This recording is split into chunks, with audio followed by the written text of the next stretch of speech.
or other intimidating actions directed at officials, student athletes. Good afternoon, ladies and gentlemen. Welcome to the Starry Baseball Complex on the campus of Messiah University. It feels like we're in the dog days of summer. Highs closing in on 90 degrees as we play here at the end of April.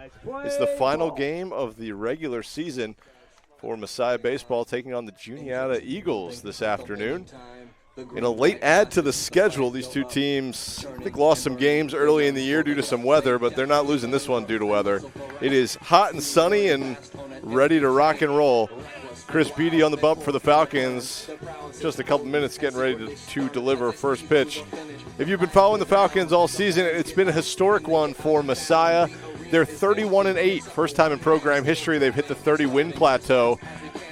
They topped the 2008 and 2005 teams, who both won 28 games in the entire season. Falcons have done it in the regular season. They've hit 31 already. They play today looking for their 32nd victory. They've already clinched the top seed in the MAC Commonwealth tournament that takes place over this coming weekend. Gets started with the semifinals. Falcons are hosting the York Spartans on Friday, Saturday for a 3-game series. If they win that, they'll play for a conference championship next weekend. It'll again be a 3-game series at the higher seed, so the Falcons would potentially host at least 2 more weekends of home baseball, up to 6 more games after this one. We'll see how it all shakes out. But we are just a couple minutes away from getting this one started. Juniata is coming in 14-21 on the season. The Eagles, they've got a doubleheader scheduled against Chatham coming up on the 2nd. Batting leadoff for the Eagles, right fielder number 40, Dakota Snyder. So not their last game of the year, as they have another non-conference doubleheader to get into. As Dakota Snyder's first pitch swinging, lines this into center field, but right there is Isaiah Peredo for the first out of the inning. So 1 pitch, 1 out. Can't get more efficient than that. For the Eagles and playing third base, number 6, Zach Johnston. That'll bring the third baseman, Zach Johnston, to the plate. And we will get bases and a count on your screen at home at some point. I'm pulling double or triple duty for the first couple of minutes of this one, as we've got softball going on as well. So Nate Harlacker will be joining me on the broadcast here in a little bit. And I should introduce myself, Matthew Fenton, bringing you the play-by-play this afternoon for our non-conference doubleheader. We said last game of the regular season as Beatty misses outside. So 2 balls and no strikes. That one catches the corner with the heater. So 2 balls and 1 strike now. Beatty misses down low, and now it turns to 3-1. Chris Beatty, Jr. on the season, of 4.32 ERA. He's got a 1-0 record, making his 5th start of the year. And he misses outside with the 3-1 offering, and Johnston will trot down to first base with a 1-out walk. Number 23, Michael Warren. Now the first baseman, Michael Warren, will stand in.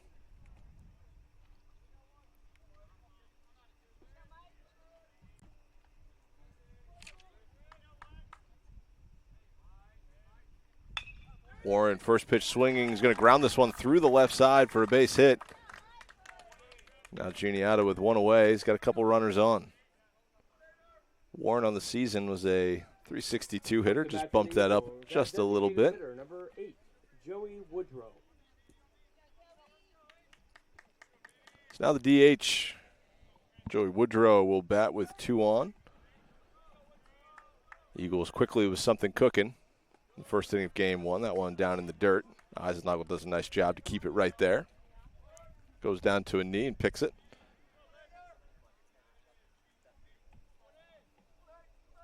Beatty, the 6'3" right-hander, winds and delivers. Got a pretty overhand delivery. Trying to drop that curveball in there. Misses down low. So 2-0 the count to Woodrow, the DH. That one down low. Eisenagel blocks it well, but runners are going to move up. So moving to second and third on the wild pitch are Johnston and Warren.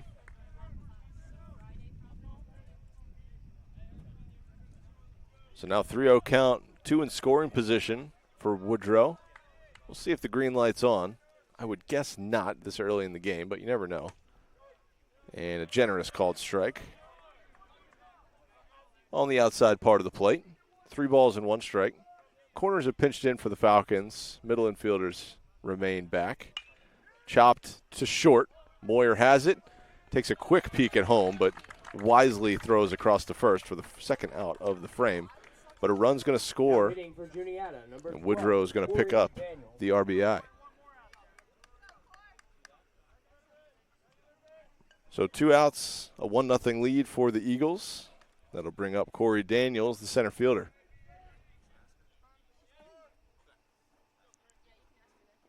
Breaking ball, misses down low. Eisnagel again, down to his knees to keep it right there.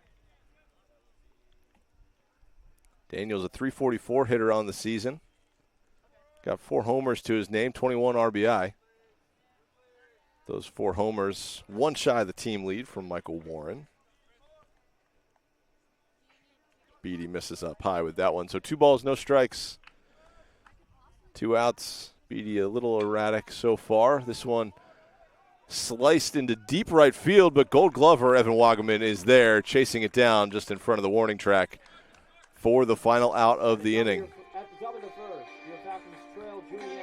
So Juniata, they score a run on a hit. No errors. They leave one on third base. We head to the bottom of the first inning. Eagles 1, Falcons coming to bat.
Isaiah Peredo leading things off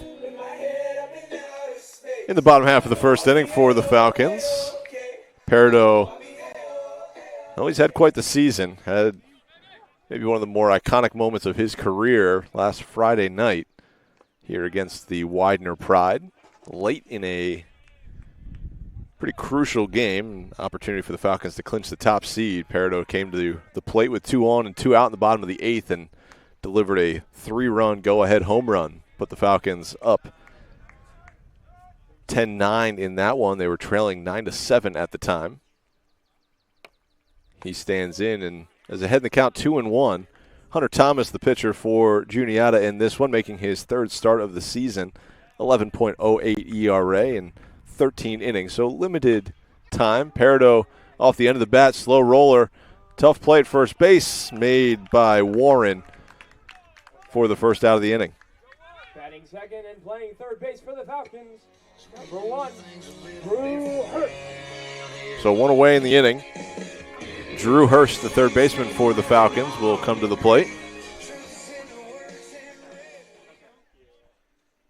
Hurst having a solid freshman campaign for the Falcons. Takes a called strike on the outside corner. Hurst, Falcons' second leading hitter, batting .374 on the year. Got a .998 OPS 4 home runs, couple triples, 10 doubles, 35 runs driven in. One of what feels like pretty much the whole team that's driven in at least 20 runs. We'll talk about that at some point throughout the broadcast, but Wagaman, he's got 40 RBIs leading the team, but there's 34, 35, 30, 26, 20, 20, 24 from the regulars as Hurst lines one into center field, but a great play made by Daniels out in center, diving for the second out of the inning. For the Falcons at first base, number 14, Joshua Emmons. So 2 away and the base is empty. That'll bring up Joshua Ammons. Ammons, he's been on fire. Recently named the MAC Commonwealth Player of the Week after a week where I think he only got out 4 times. I think he was 8 for 12 on the week, walked 3 or 4 times as well. He's in the midst of, I think it's a 24-game hitting streak as he takes a called strike that looked very inside. But Falcons, they changed their approach this year. Everybody's staying a little closer to the plate, so anything that's looking like it's going to hit somebody, it's actually a pretty close pitch as Thomas misses just high and in. So 2 balls and 1 strike. 2 outs in the inning. Ammons off the end of the bat as well, so that's the second one we've seen kind of dribble down the first baseline. That one just misses outside the bag, foul. And I think a good thing for Ammons and the Falcons, as Warren fielded it cleanly despite it being foul. Wagaman stands on deck. Hunter Thomas winds and delivers, and the lefty gets a swinging strike 3 for the final out of the inning. So no runs, no hits, no errors, no runners left on base for the Falcons. The Eagles hold a 1-0 lead after 1 inning of play.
Batting for the Eagles and playing left field, number 14, Charlie Balkin.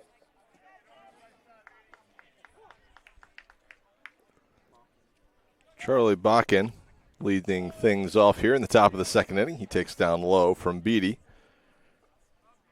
Chris Beatty Jr., 15 pitches in the first inning, so pretty pitch efficient.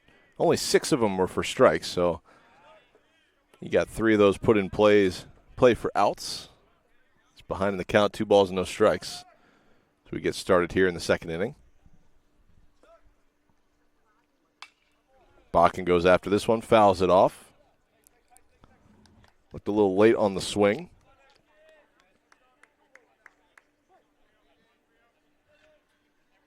Two on the count. Just high and away. Ball 3. 3 balls and 1 strike.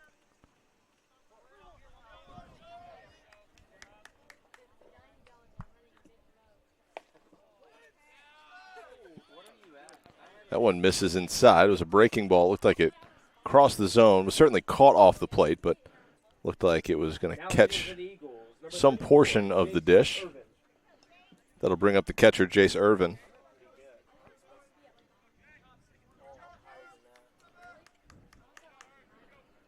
So Balkin the runner at first. No outs in the inning.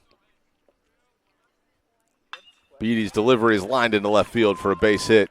Martinez will cut it off. They'll go station to station. Balkin will stand on second base. Irvin's on with a no-out single. Batting for Juniata and playing shortstop, number 16, Tim Coleman. So Irvin wasting no time going after the first pitch he sees. We've seen that a few times already from the Eagles. They find the pitch they want, they go right after it. Corners are in a little bit, anticipating a sacrifice bunt. We'll see if it comes. Hands are there. It's popped up in the air. Eisenagel will grab it after Ammons called for it. I think a wise decision there, as Ammons would have had a tough play. Eisenagel had it in range there. Now batting for the Eagles and playing second base, number 37, Jordan Chu. So now one out after the unsuccessful sacrifice bunt attempt. We'll see if they do it again. Here's Chu. Chu thought about pulling the trigger. I think held off, takes a called strike. Looked like he thought about swinging pretty late in that pitch delivery. The hand started coming forward as the ball was almost in Eisenagel's glove already. Here's the 0-1 from Beatty. Chu pops it in the air, foul territory. That'll go out of play. Land over by the parking lot. Ahead in the count, 0-2.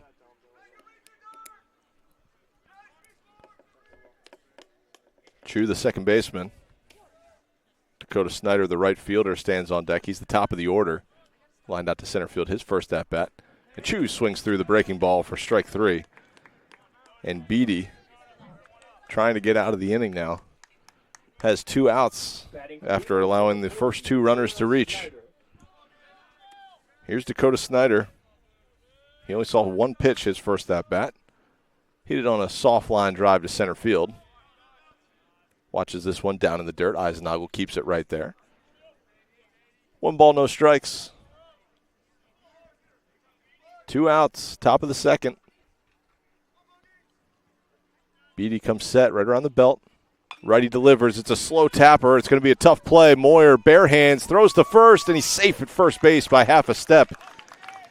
Great effort by Nick Moyer, but unable to make it. Just not hit hard enough. So the infield single will load the bases with 2 away for the 2-hole hitter, Zach Johnston. Now batting for the Eagles, number 6, Zach Johnston. Beatty did his job there. He got the weak contact. Falcons, I shouldn't say can't execute, just got unlucky right there. Snyder hustling down the line, beat it out. So 1 ball and no strikes to the third baseman, Johnston. Great opportunity to drive home some runs here. Beatty catches the corner with that one. Looked like Eisenagel kind of had to reach across his body a little bit. They said it caught the plate. Breaking ball in and out of the glove of Eisenagel, and if I was Johnston, I would have just stayed in there and taken that one for the RBI. Would have definitely hit him in the back. Instead, now it's just a 2-ball, 1-strike count. Breaking ball just slipped out of Beatty's hands. I can imagine a little bit of sweat on that ball, a little warm out here. This one's on a line. Moyer can't catch or can't snag the 1-hop. It had a lot of topspin on it. Tough play. It's through the left side. And the Eagles are back on the board.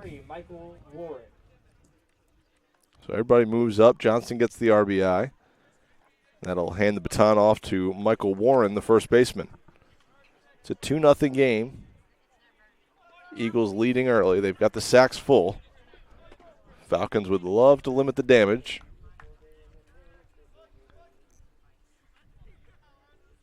Pitch is up high to Warren for ball 1. So Beatty's thrown certainly more strikes in this inning. It's resulted in a little bit of a jam as the Eagles have a couple of hard hit balls.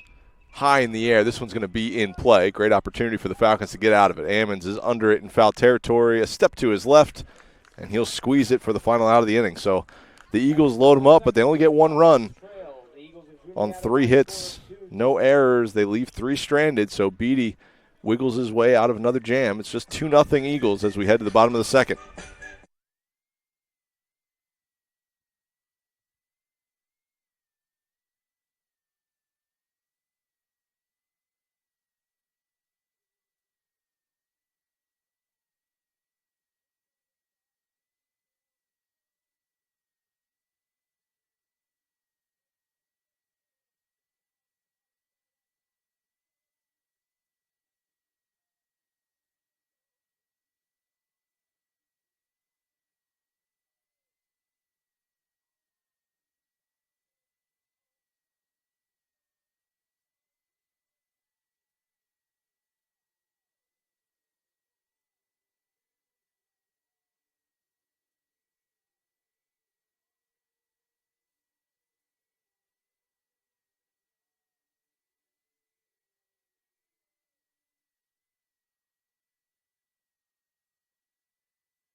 Evan Wagaman will stand in for the Falcons. Falcons right fielder. He's got 10 home runs on the season, one shy of the program record that was set a year ago by assistant coach Sam Zerker. Saw Wagaman have a real nice play out in right field in the first inning. He's ahead in the count 1-0, takes a slow, high breaking ball for ball 2. 2 balls and no strikes. Dylan Beard, second baseman, stands on deck. Wagaman takes ball 3 high and away. I think Hunter Thomas was hopeful to get that call. 3-0 swinging and shoots one into the parking lot. Rattles around off of a couple of cars, but green light there for Wagaman. 3-1 count. Wagaman, same deal, fouls it off, might hit the same car. This one's another row further to the right. So the count goes full, 3 balls, 2 strikes.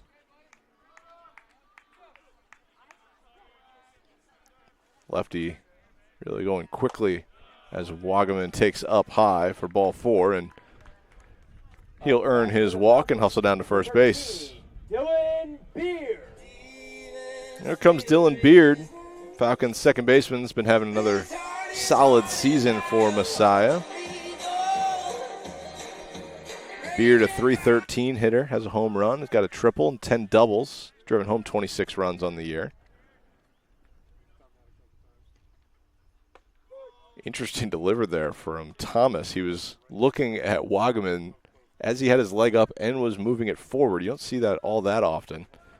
Usually you see a pitcher stare at the runner and as they pick up their leg, deliver home, but turn their head while they do it. In this case, Thomas did the opposite. He checks over at first base. Good-looking move. Wagaman's back in safely. Looked like a pitch out almost, high and away. Wagaman not going.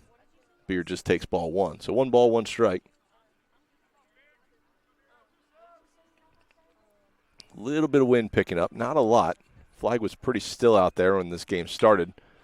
Beard shoots one to right center field. That's going. It is gone right in front of the scoreboard. Dylan Beard hits his second home run of the season, going the opposite way for a 2-run homer. And the Falcons tie things up with 1 swing of the bat.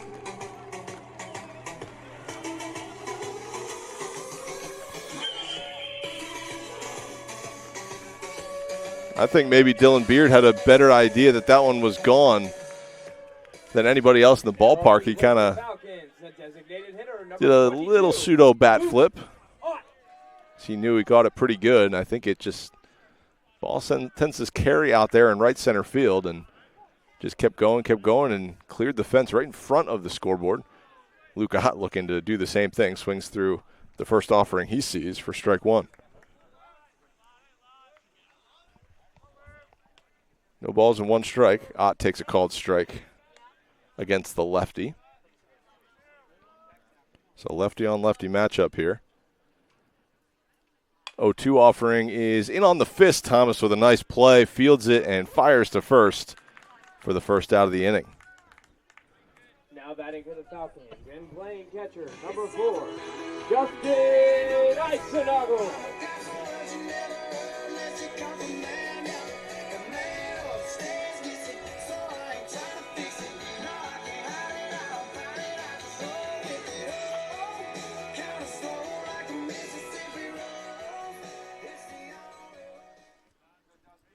So with Beard's home run, the Falcons with 39 on the season, a new program record.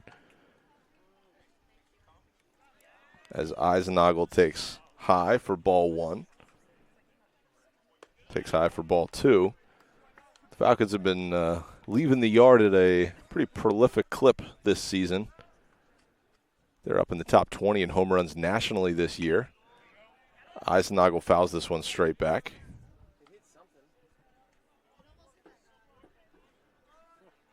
Eisenagel has yet to leave the yard this season or in his career. He's been looking for one. Oh, we talked about it last week. He's put some great swings on balls, but the wind has not been his friend.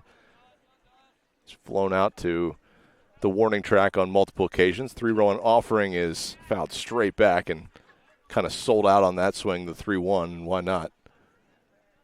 Nobody on base. He got one in the happy zone. He got to pull the trigger, and Eisenagel certainly did that. Now the 3-2 offering. Eisenagel pops this one foul just over top of our head. Count remains 3-2. 1 out in the inning. Falcons with 2 runs on just 1 hit. Here's the payoff pitch. Eisenagel chops it foul. Hit that one hard down the line. Outside the third base side coaching box.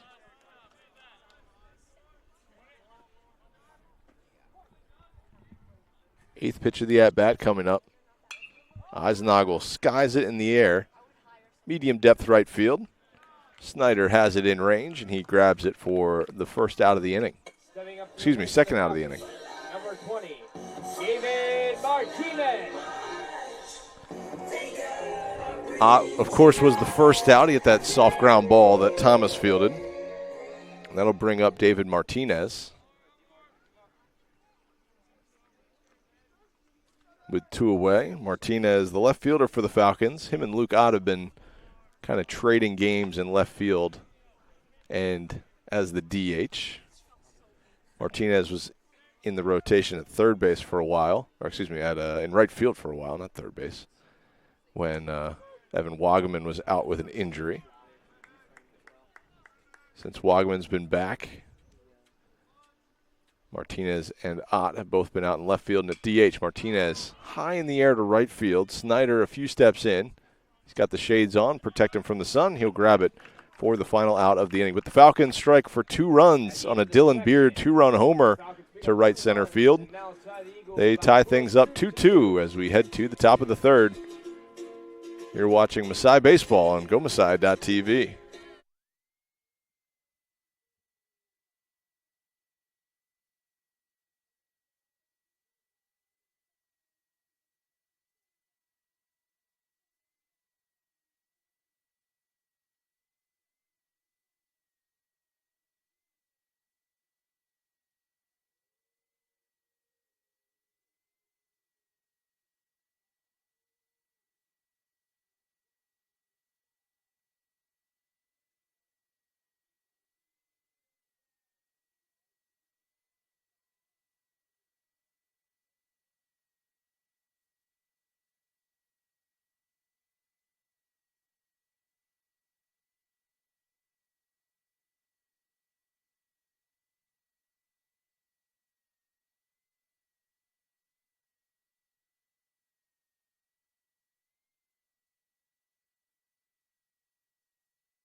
So new pitcher for the Falcons, Jake Betts on the hills. The Falcons will use this as a bit of a bullpen game. Beatty goes 2 innings, allows a couple of runs, but works out of a couple of jams, stranding runners in scoring position in both innings.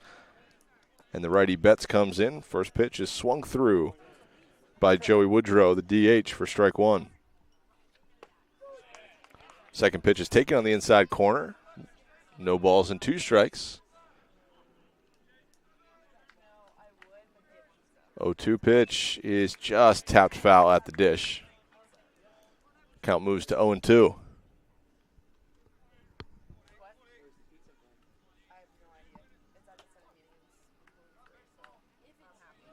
0-2 count. High fly ball left field. Martinez is back. He's at the track. He makes the catch up against the wall for the first out of the inning. Woodrow certainly gave that one a ride, but Martinez has got his back out in left field for the first out. Now batting for the Eagles and playing center field, number 12, Corey Daniels. So one away in the inning. It's a loud out.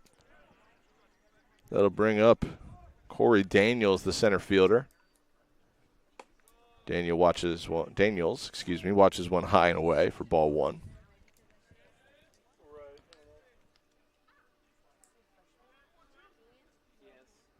That's his 0-1 pitch down in the dirt. 2 balls and no strikes.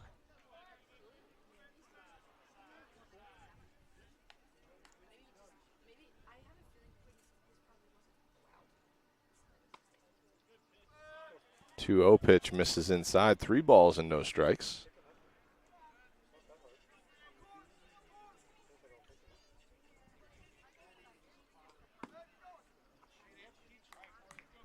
Ball 3 misses well outside. Skipped right back to Eisenagel. He grabbed it like a shortstop and was ready to make the play to first base, but not necessary, as Bakken will stand at first base.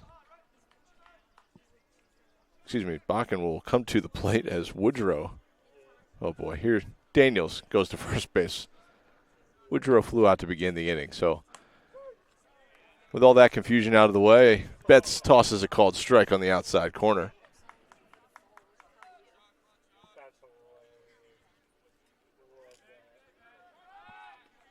Check in at first base, diving back safely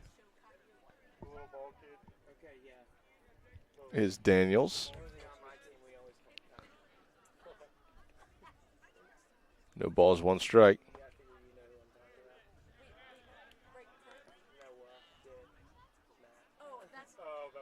That one misses outside. So 1 ball, 1 strike. 1 away.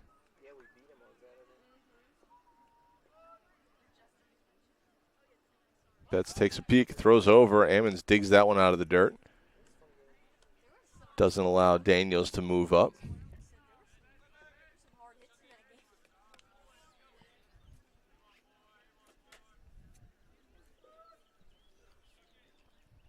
Betts has his sign. Now comes set. 1-1 delivery is in there for a called strike. Throw down to second base, and they got him at second. Eisenagel, perfect throw. Nick Moyer was just standing there waiting for Daniels to show up. So 2-6 on the caught stealing. The count's 1-2 with now 2 away. Betts misses outside.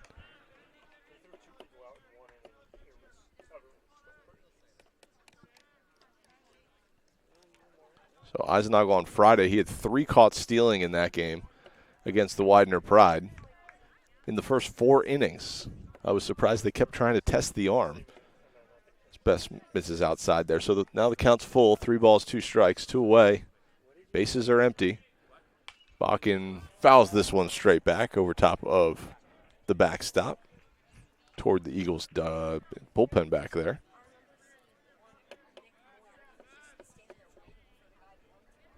So 3 balls and 2 strikes. Betts' delivery is down low, so a second walk. In the inning. Bring up Jace Irvin. Now batting for the Eagles, number 34, Jace Irvin. So 2 outs and a runner on first.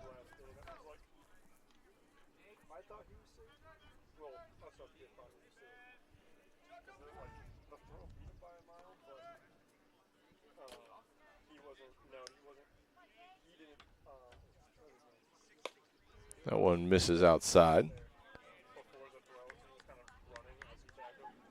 Besides, softball is in action right now. They just won game 1 of their doubleheader against Lebanon Valley, 10-4.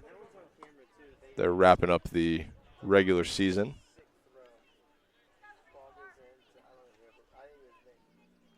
This afternoon as well. We mentioned the Falcons will be hosting the MAC Commonwealth semifinals this weekend against the 4th-seeded York Spartans. The Falcons earned the top seed after might be their most successful conference regular season campaign in program history. Besides, we said at the top, but they're in the midst of their winningest regular season in program history.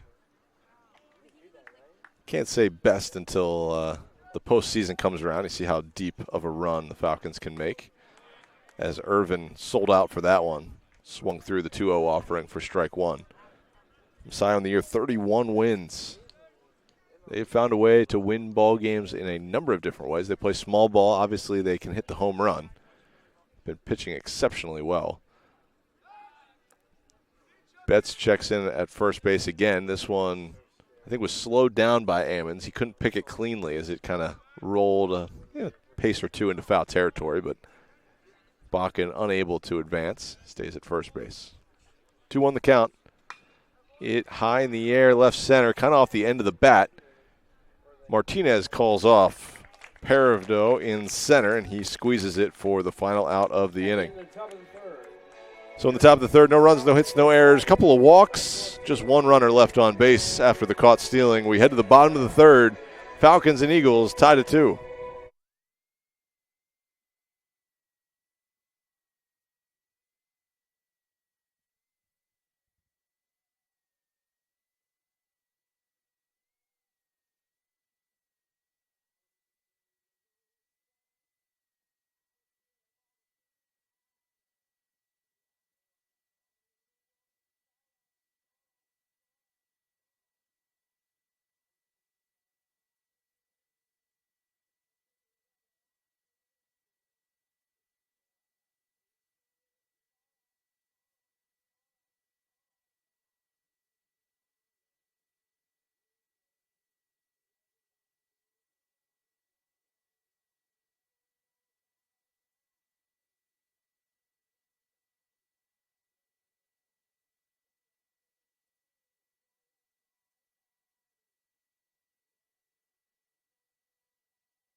Nick Moyer.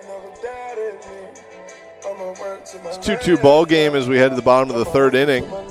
Hunter Thomas remains out on the hill for the Eagles. Nick Moyer steps in for the Falcons. Takes a called strike on the outside corner.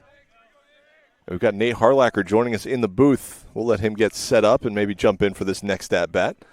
Nate's coming right over from softball as Moyer hits this one on, I'd probably say, 6 hops over to the second baseman, Chu. He fields it cleanly and fires across to first base to record the out. Nate, welcome to the broadcast. It's hot out here. We're going to turn you down. You're a little hot on the mic, too. High on the You're mic. a little high on the mic right there. Whew. It's quite hot. You just ran over from softball, it sounded I did, like. yeah. How'd the Falcons look? 10-4 W. Okay. Through 7 innings. It's a great game. So they were down maybe 4-0 early in that one? Yeah, 4-0 early, and then just came right back. Had a big 5 or 6 run fourth inning, I believe. Okay. With a 2-run home run from Paige Eakes. I saw Eakes and Schlabach with nice showings in that ball game as Isaiah Peravdo fouls this one off. It's behind in the count, 0-2. He dribbled one to first base, his first at-bat. He won Spring Play of the Year at the Mespies last night. If he extends this at-bat, we'll talk about it, and maybe we'll wait till his next at-bat as he watches that one on the outside corner from Thomas for strike 3. Nate's getting everybody set up with their count and their bases on there. See where where the bases are full. We had to go no frills for the first couple innings, just changing the outs on there.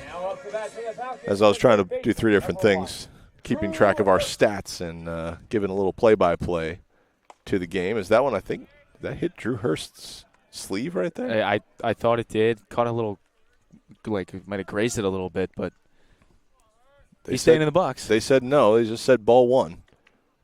Hurst wants to swing. He swings right through that one.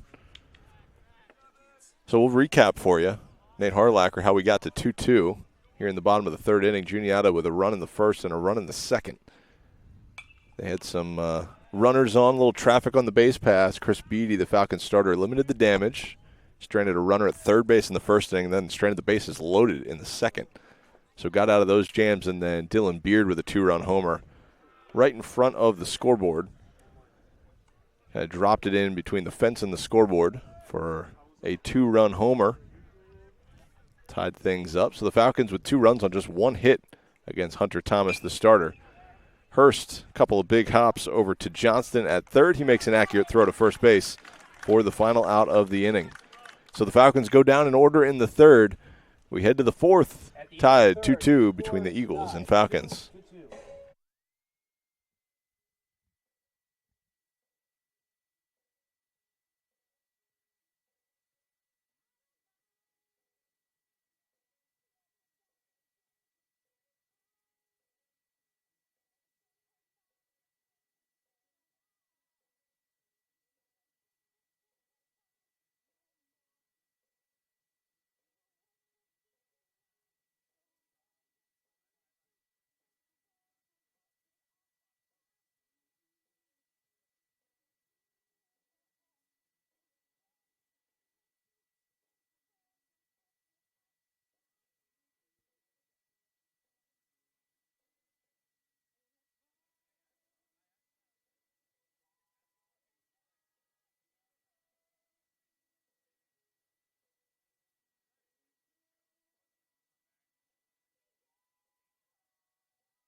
So it'll be Tim Coleman and Jordan Chu. First 2 batters to face against Jake Betts. Betts misses down low here in the top half of the 4th inning.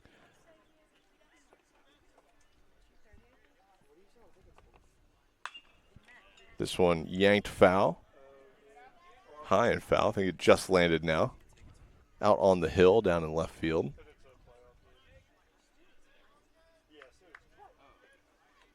One ball, 1 strike, no outs. Betts' delivery is hit high in the air. This one's going to stay in play. Martinez, long run over. He's in foul ground, has it sized up, and will make the play about shoulder height for the first out in the inning.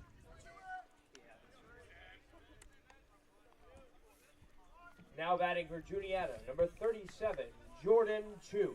Jordan Chu next to bat for the Eagles.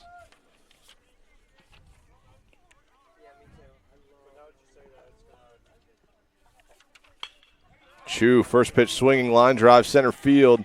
Oh, high hop out in center field, almost over top of Peridot's head. Instead, he's there. He grabs it. That'll put a runner on first base. Batting for the Eagles and playing right field, number 40, Dakota Snyder. Also flip the lineup over to the top. Dakota Snyder, the right fielder, will stand in there.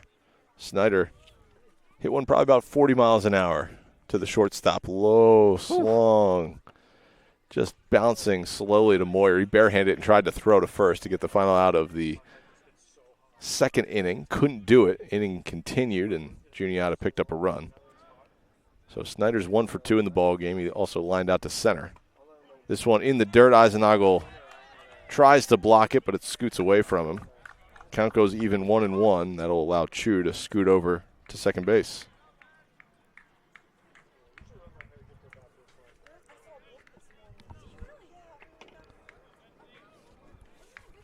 We got a little bit of cloud cover here. First time maybe in the ball game. Yeah, it feels pretty nice. Not gonna lie. I mean, I was in shade for about an hour and a half, but I switched to flip-flops, trying to get a little sun, you know. If we're outside, I want to embrace that. Work on the tan before May comes around. Can't believe it's only late April right now. It feels like I know. I said at the top, we're in the dog days of summer. And by that I mean April 28th, 29th. 2-1 offering misses down low. 3 balls and 1 strike. Yeah, I can't say I remember baseball game out here, 86 degrees. It's toasty. Been in the 30s. That's exactly right. Even as recently as last Friday, it was in the 50s. Yeah. So we've gained 30 degrees in about 3 or 4 days. So 3-1 the count.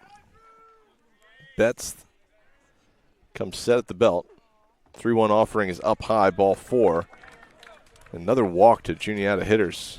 We'll have to see how many that is so far. It's the Falcons' 5th walk that they've issued so far in 3 1/3 innings. Third baseman Zach Johnston will come to the plate, but take a quick pitching meeting at the mound as pitching coach Steve Ridings trots on out there. Ridings, a teammate of mine. We played here for the Falcons. Wore 31 across his back, and he had a fine career with the Falcons. Got drafted by the Seattle Mariners some of the late rounds, but one of the Falcons to go play some pro ball.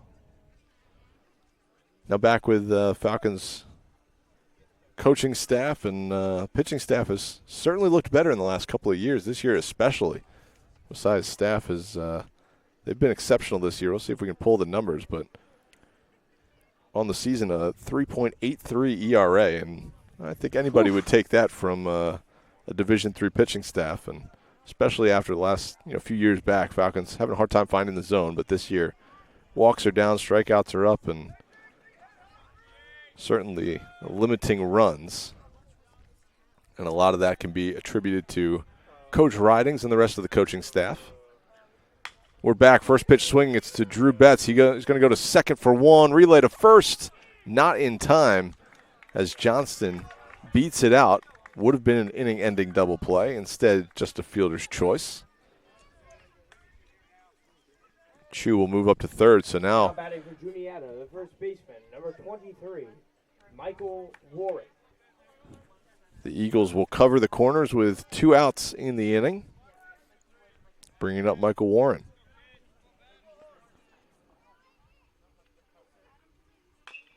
First pitch swing, foul ball. Nate, what do you think there on the high hopper to Hurst? He could have gone to third base, maybe touched the bag and fired across the first. Yeah, I mean, we just saw the speed show off there. So at that point, it's a farther throw from third to first. It could have been the same result, but either way, still got 1 out. That's what matters as he fields this one, makes a nice play on it, and fires it over to first for out number 3. Little spinning play, and I guess it doesn't really matter if you make the next one. Exactly. So for the Eagles, no runs on 1 hit, no errors. They strand 2. We're heading to the bottom of the 4th inning, still tied 2-2.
We head to the bottom of the fourth inning.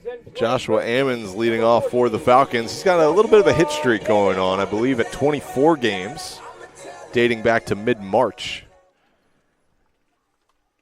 He's 0 for 1 so far in this game. He struck out in his only at-bat. Yeah, that hitting streak also the longest in school history as well. It sure is. Hits one, and it'll extend as he chops that one through the left side for a base hit, make it 25 games for Ammons. Closes out the regular season with it still intact. That's exactly right. Ammons was a Senior Scholar Athlete finalist last night at the Mespies for his exceptional play and his stellar work in the classroom. He'll hand it off to Evan Wagaman. So the Falcons with 2 hits now against Hunter Thomas. First pitch to Wagaman is outside. He walked his first at-bat. Just ahead of Dylan Beard's 2-run homer. There's a check in at Ammons, and he is picked off at first base. And out on the play is Ammons. We've seen that pickoff move from Thomas a couple of times.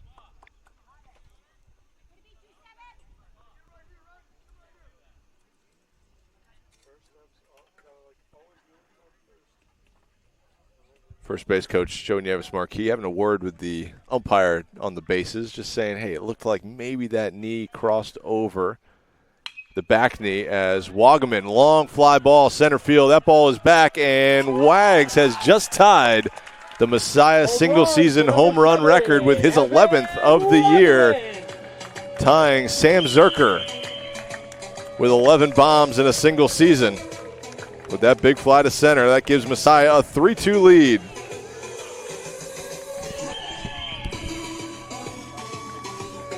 It's very impressive from Evan Wagaman. As we saw last year, Sam Zerker breaking that with 11, and now just 1 year later in his junior season puts it up with 11.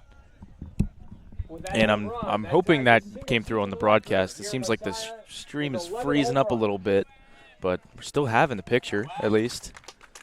We'll see. We'll have to see, but I sure hope so. Yeah. I was a little nervous that Dylan Beard's home run, we might have saw the same thing. Was it freezing for you too? I went over to change the outs and change the runs. Change the runs, not the outs. Yeah. And I said, it looks like he's walking to the plate right now. And then it skipped ahead and everything looked fine. So fingers crossed that you got to see that from home. Playing second base, number 13, Dylan Beard. Otherwise, we'll hope that Caleb Kukin has it on the on-field camera. Watch the highlights later. Should we even doubt? I'm sure he does. I'm sure he does. So the Falcons with 3 hits in the ball game, 2 of them home runs. It's a bummer to have Ammons picked off at first base just moments before that homer. Makes it just a solo shot instead of a 2-run homer as Beard takes high and away. Beard hit his second home run of the season earlier. And seeing the ball really well, lines this one to center field for a base hit. So that'll be 3 straight hits for the Falcons, couple singles sandwiched around a solo home run. That'll bring up Luke Ott for the lefty-on-lefty matchup.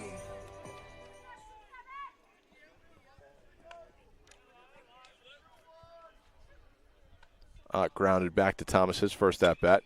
This time we'll cover it up through the right side for a base hit. Beard will put on the brakes and stand at second base. The hit parade continues, 4 knocks in a row. Yeah, 4 straight hits. Only had 1 coming into this inning as well, too. Starting to figure this pitcher out. Catching number 4, Justin Eisenhower. Yeah, Thomas coming in with a pretty sizable ERA, but looked like he threw pretty well against Alvernia, a team the Falcons are obviously familiar with. They'll be competing with them for a conference crown the next couple of days and weeks. But Thomas he's looked pretty solid in the 3+ innings we've seen out of him. Keeping this Falcons offense relatively in check. Sai looking to break it open here. Eisenhagel takes a called strike. I'll have to look up the game log for Hunter, or Thomas, excuse me. And See what that line was against Alvernia. That was the only common opponent I think the Falcons and Eagles have had.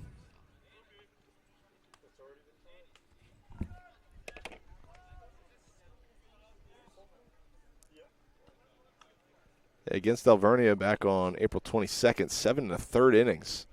3 runs, 1 of them earned on 4 hits. Did walk 6 batters, but struck out 3. And earned the victory. It was the only win of the year, so I'd say a pretty solid outing right there. Eisenagel, the batter, takes a called strike. He thought it was in. Now trails in the count, 1 ball, 2 strikes.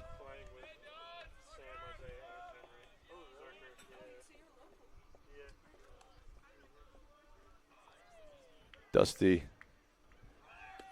watches that one outside, and in safely is Dylan Beard swiping third. Luke Ott will move up to second base on the throw. So a couple of stolen bases credited for the Falcons. It's now a 2-2 count to Eisenagel. Now an opportunity to drive home a couple of runs, do some damage for the Falcons. 2-2 offering up high, ball 3.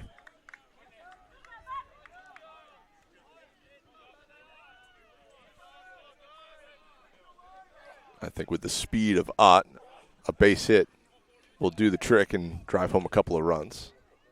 As long as it's not one of those high floaters out in the center field. Instead, he'll take ball 4. And Eisenagel will stand on first base with the bases loaded for David Martinez. 20, David Martinez.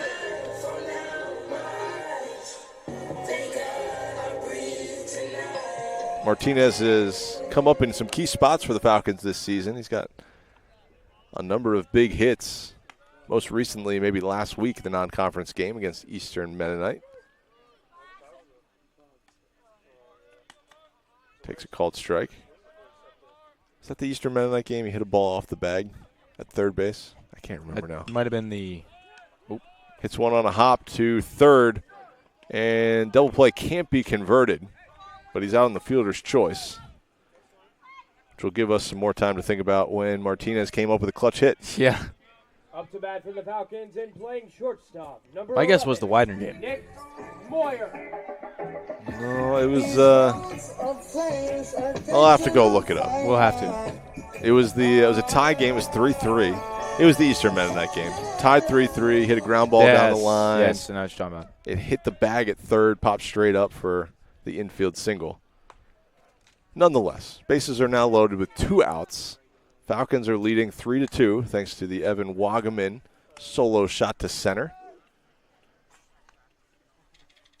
And Nick Moyer is the batter. High fly ball, left center field. All sorts of confusion on the base on how many outs there are, but that one not going to matter as Daniels cruises over to left center to make the play for the final out of the inning. So the Falcons leave them stranded. They have just 1 run on 4 hits in the inning. No errors, 3 runners left on base. You don't often see 4 hits in an inning result in just 1 run, but the Falcons did it right there, and it was a solo blast. So we head to the 5th. Falcons are leading 3-2 over the Juniata Eagles.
Designated hitter, number 8. New pitcher for the Falcons, Jaden Martin on the hill. Falcons committing to the bullpen game. 2 innings pitched for both Beatty and Betts. Betts, a couple of scoreless frames. Worked around a handful of walks. Small handful, I should say. As now Martin is even in a count, 1 ball, 1 strike. With Joey Woodrow. Yeah, you can't hate the bullpen game, especially this late into the season, going into the playoffs soon. You're going to need as many bullpen arms as you can. Getting them some in-game action is important. Yeah, keep everybody fresh. Get everybody an inning or 2 out there. Feel good. Juniata's got all sorts of action going on in their bullpen. It looks like 4 guys are throwing. As this one's fouled back. Counts even 2-2 now. You would be right. That's 4 people. I see 4 guys plus a couple of catchers moving around, getting the arm loose. We'll see who's coming in or what's going on out there as Martin misses just outside. 3 balls and 2 strikes. I think it's a great opportunity. It's a Monday before a Friday-Saturday doubleheader. Even if you throw a couple innings, you're going to be fresh for the weekend semifinal series as Woodrow takes a called strike on the outside corner. And Jaden Martin, first batter he faces, goes down looking. Now batting for Juniata, number 12, Corey Daniels. Now with 1 away, Corey Daniels will stand in, the center fielder for the Eagles. Bending breaking ball, little front door action right there. Takes it for a called strike. No balls, 1 strike. Tries to go heater outside, just misses the corner. 1 ball, 1 strike. Love the front door breaking ball to start the at-bat. Nobody's looking for that. Nobody's sitting there. Dusty sprawls to his right, makes the catch.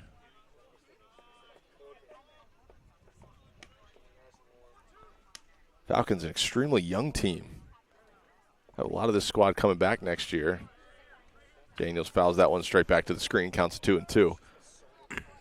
Looking around the field right now, just Joshua Ammons graduating this year. He's the first baseman for the Falcons. Everybody else is back. Obviously, you're going to lose a couple of big key pitching pieces, part of their staff.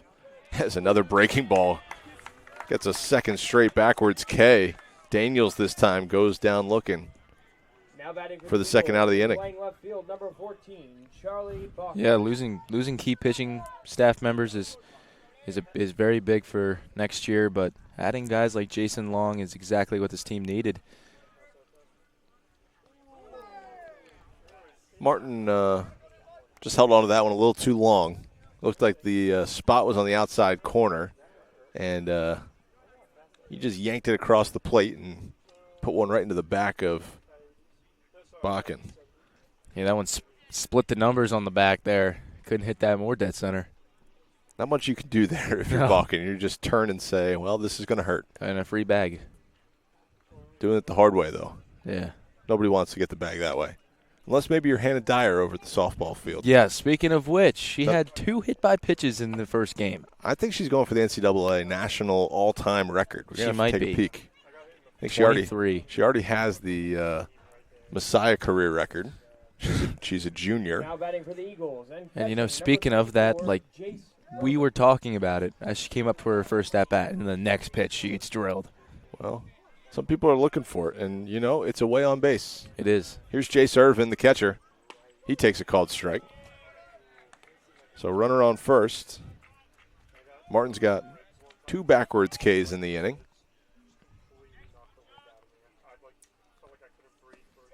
Great pitch right there. And he looks locked in right now. That breaking ball is I want the stat cast. His arm angle, too, is just perfect. Everything about it. It's working for him. He tries to go high heater there, misses well upstairs. I guess he can't go back to the well too many times. We'll see what he does here. 1-2, 2 outs. Falcons up by 1. 3-2 game, top of the 5th. Here's Martin. Bounces that one in. Eisenagel keeps it right at the dish. No advancement from Bakken. 2 balls, 2 strikes with a couple outs. Jace Irvin The catcher swings and swats one on the ground to short. Moyer will go the short way to Beard at second for the final out. And Irvin's retired on the fielder's choice. So no runs, no hits, no errors. They do leave one stranded at first. We head to the bottom of the fifth. Falcons lead 3-2.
Up to bat for your Falcons, number There's a lot of action in the Juniata bullpen, but no changes out on the hill.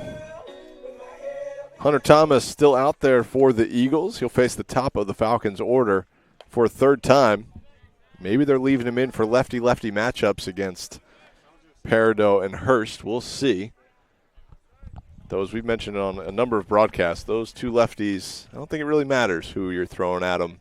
Those guys hit the ball hard, and they impact the baseball. Yeah, we saw that big time in the Widener game last week, or this weekend. It was this weekend, yes. Sure was. Where Peridot had the big 3-run home run to give him the lead late in that one. It was a big one. We were talking about it. Well, me and the audience at home were talking about that one when he came to the plate for his first at-bat. Peridot takes that one in there for a called strike.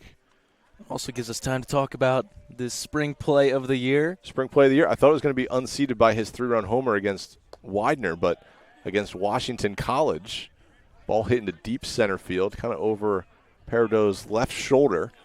Made it an incredible diving catch over his shoulder. Ooh, little early on this one. Yanks it into the Falcons bullpen. And right off the car. Yeah, that Washington College game was one of the first of the year. It was. If I remember. I believe if you watch that highlight again, rain-soaked field. As he dives, you see puddles splashing everywhere. But just a great play and a great effort for Peridot. And this one in foul ground, nobody's going to be there. A little bit of new life for Zay.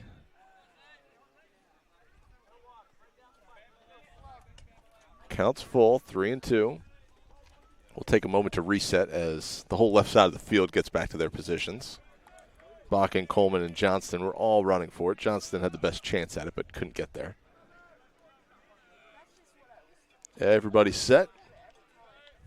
Thomas is as well. Here's the 3-2 delivery. And Peridot on a soft liner, just shortstop, and Coleman has it for the first out of the inning. Now batting for your Falcons and playing third base, number 1, Drew Hurst.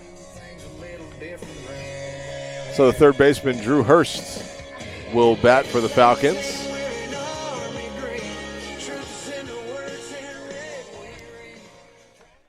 It looks like the Eagles are playing that lefty-righty matchups. Hurst sits back on the breaking ball and bounces it over to Chu on a couple of hops. He's retired 4-3. And now we'll see if there's a pitching change or if they will let Thomas square off with Joshua Ammons. Joshua Ammons. They do have double barrel action going in the pen, but looks like they're going to leave Thomas out there. He's only at 70 pitches, 43 of them strikes. but a dangerous hitter for the Falcons, one of their senior leaders. Ammons watches that one inside, ball one. So 1 ball, no strikes. The dangerous Evan Wagaman stands on deck, so you got to pitch to Ammons. Swats this one foul. We mentioned Falcons taking on the York Spartans in their conference semifinals this weekend. Falcons took 2 out of 3 against the Spartans just a couple of weeks ago. Ammons just misses this one, gets underneath it, skies one in the air. A can of corn for Daniels out in center field, who grabs it for the final out of the inning. So Thomas, 3 up, 3 down, going through the top of the order for the Falcons. And we head to the 6th inning. Falcons are up 3-2 on the Eagles, both teams with 5 hits so far.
Eight-hole hitter Tim Coleman will lead things off in the top of the 6th inning.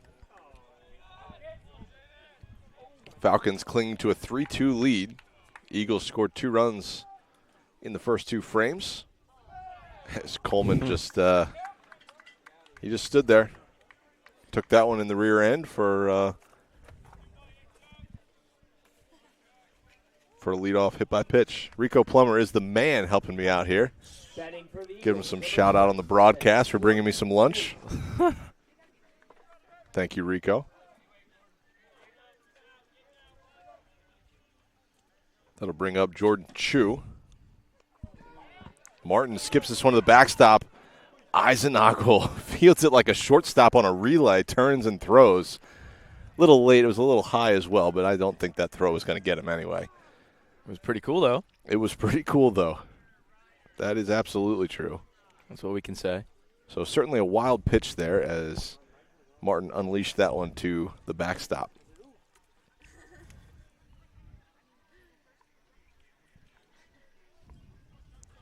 So no outs.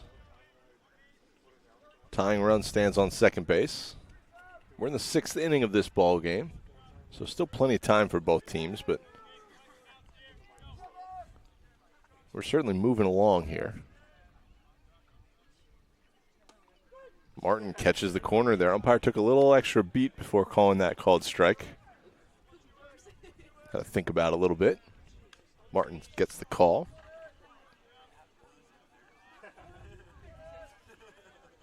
'21st pitch of the outing coming up for Martin. Misses it down low. Eisenagel, nice job.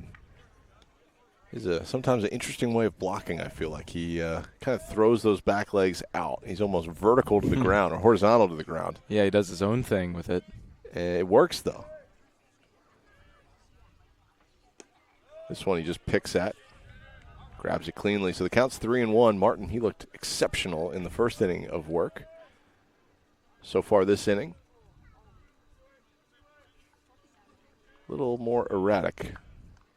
3-1 offering is a front door breaking ball. Nearly hits Chu. Misses him, but it will be a walk. Now batting for the Eagles, number 40. Yeah, that one was coming right for his back and then broke at the right time to not hit him. Still base on balls. So he gets on first the easy way. He doesn't have to get hit. It was a freeway. Freeway. Always called those free 90s. So the leadoff man, Dakota Snyder, takes a called strike. He squared to bunt and then pulled back, maybe to see what the infield was doing. Thought it was a generous strike call in the outside corner. Looked a hair outside, but Martin gets the call. Now we'll see if Snyder squares. He does not. The whole middle of the field was wide open. Wide open. You had Moyer on a little wheel play. He was covering third base as Hurst charged. We'll see if the Falcons change that, because if he's swinging away, you don't want to give him foul line to foul line pretty much. They put on a pick play, and they've got him at second base. Excellent play. As Coleman is picked off at second base, Dylan Beard hustled in there. Moyer ran to third, just like the wheel play they had run a minute ago. Beard took his spot out there and was an easy pickoff. So the count's 1-1. Now we're just a runner at first base and one away. And I think it's going to be a good thing for the Falcons as this one is skied to left field, and that ball is gone. Snyder with a 2-run homer. That puts the Eagles up by 1. It's a 4-3 ball game, and for the second time in this ball game, a runner is picked off on the bases, and the next pitch goes out of the ballpark. And so both teams could have one more run, but instead it's just a 4-3 game, and I guess all is fair and all is even. Now batting for Juniata, number 6, Zach Johnston. It's amazing the swings of emotion sometimes in a ball game where Falcons pick a runner off and go, oh, my gosh, we might have a chance to get out of this. You're one pitch away. And instead it goes over the 375 sign, and things change as the Eagles now have a 4-3 lead. And it looks like that's going to be it for Jaden Martin. Falcons bringing on a new arm. We're going to take the break with him. We'll be right back here on GoMasai.tv. It's the Eagles on top of the Falcons, 4-3 in the top of the 6th inning.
New pitcher for the Falcons, number 5, Caden Schulte out there. With one away, bases clear, so relatively clean inning for Schulte to come into. First pitch he throws is right over top of the head of Johnston. Felt like it clipped his bat. It sounded like. It sounded like it hit something.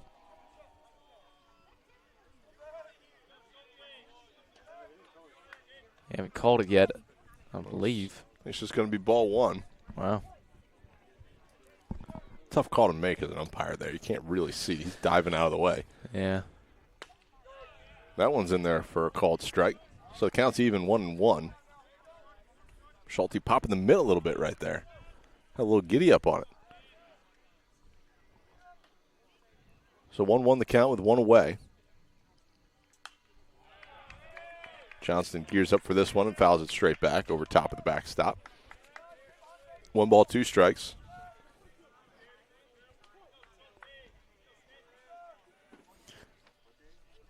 Here's the 1-2 offering. Off-speed pitch is foul tipped right into the glove of Eisenagel for strike 3, 2 away. It's kind of impressive. Schulte usually catching behind the plate for his regular position or playing the infield. Coming in as a pitcher. Maybe added that to his repertoire for this season. Got to change it to utility. Util. That was what I was always listed as. UTL/P. Just cover all the bases. This one up high to Warren for ball 1.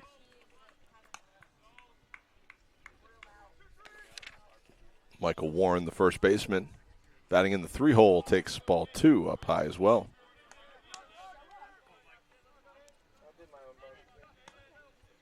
Two balls and no strikes.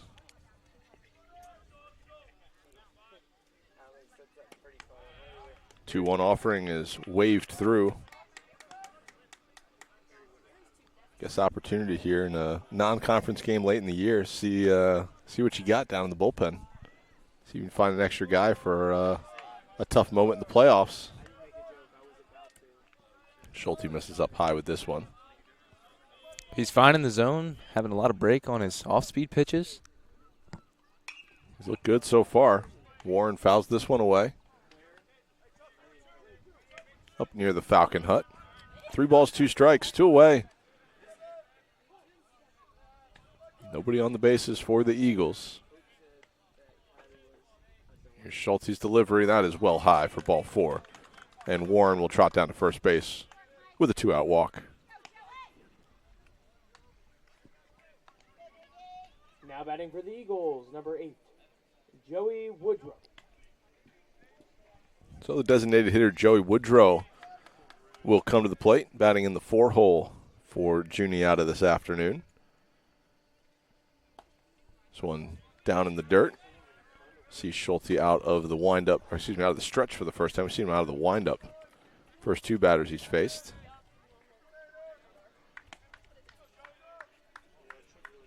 1-0 delivery is on its way and just up high. 2 balls and no strikes.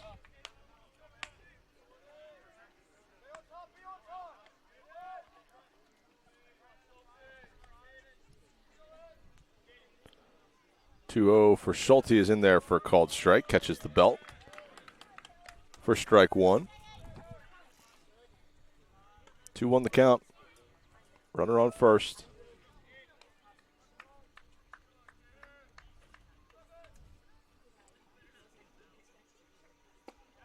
That one's in there for a called strike. So back-to-back balls and then 2 called strikes against Joey Woodrow. Now Schulte on the 2s. Try to put him away. 2-2 pitch. Swung on and fouled back.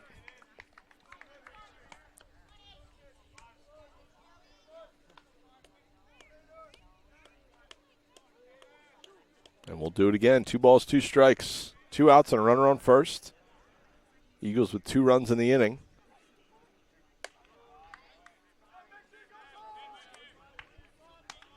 Two offering was well up high there. We'll try it one more time.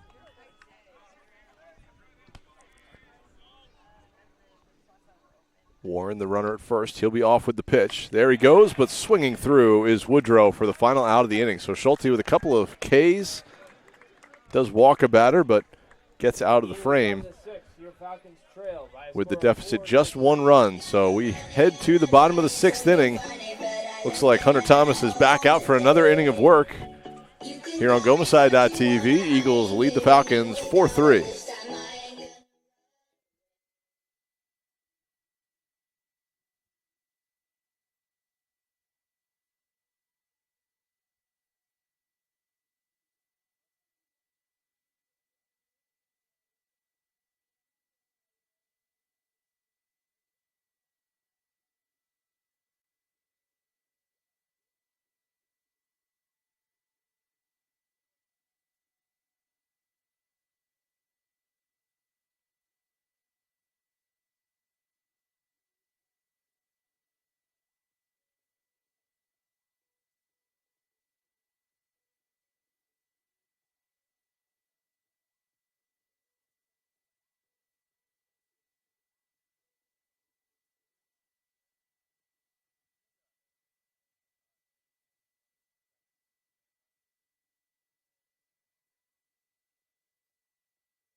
Evan Wagaman will lead things off in the bottom of the 6th inning for the Falcons.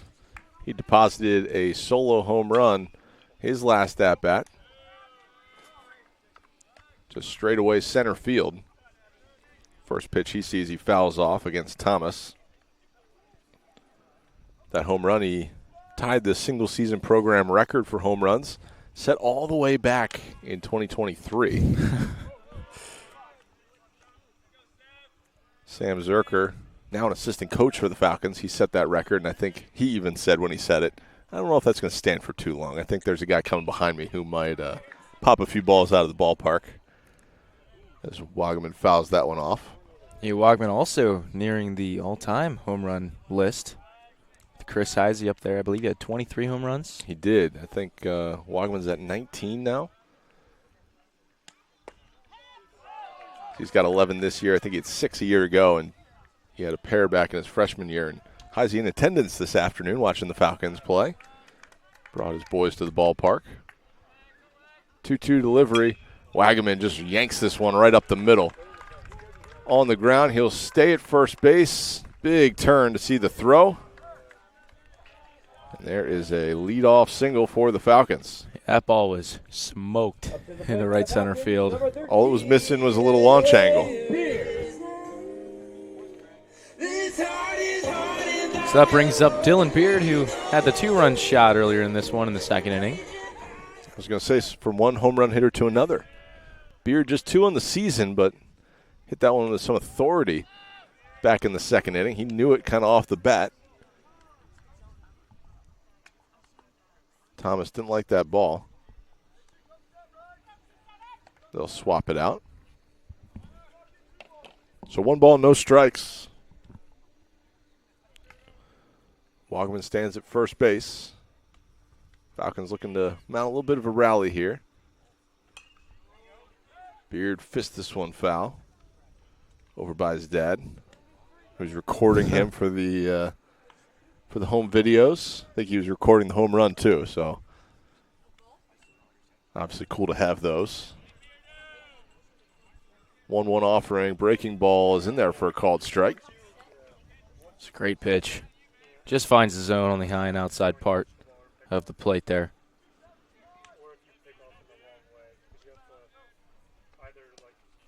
Thomas lifts that leg up and just hangs it there for a moment before delivering high. Counts even, 2-2. Luke Ott's on deck. This one's in the dirt. Wagaman will move up on the wild pitch. And now with the runner in scoring position, Dylan Beard has a lot of other opportunities to drive him home now. Outfield playing extremely deep, particularly in right field. Snyder's probably 3 paces in front of the warning track out there. Here's the payoff pitch. And Beard watches that one on the inside corner, not happy about it. But he'll go down looking for strike 3, and that'll bring Luke Ott to the plate with 1 away. Batting for the Falcons, number 22, Luke Ott. The only way I want to be, somewhere where the road is.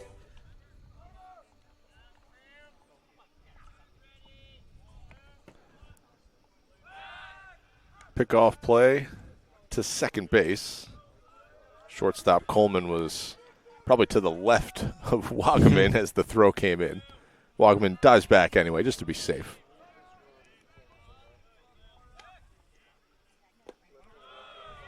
Ott takes that one down low. It looked like they had another pickoff play running out there as Coleman broke away from the bag, much like the Falcons picked off the runner last inning. Chu kind of took a step towards second base.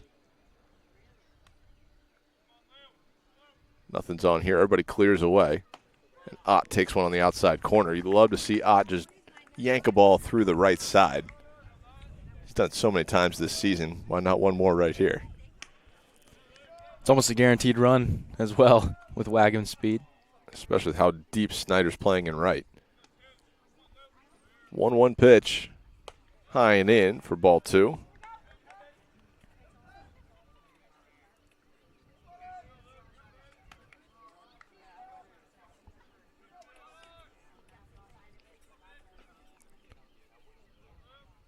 2-1 pitch. Ott pops it in the air. Is it going to stay in play? It will not. Just barely out of play. Great play by Irvin there to hustle out. Nearly make the play. I shouldn't say nearly make the play. The ball was down, but he made a tremendous effort to at least make it close. Yeah, nearly running into his own dugout to make the play there. Right, a couple coaches were right there to kind of hold him from flipping over the fence. So the count goes even, 2 balls, 2 strikes. 1 away in the inning. Eisenagel on deck. Falcons would love to get the job done right here with a Luke Ott base hit, tie this ball game up. Have a fresh game before the last 3 frames. Ott takes it well outside. 3 balls and 2 strikes.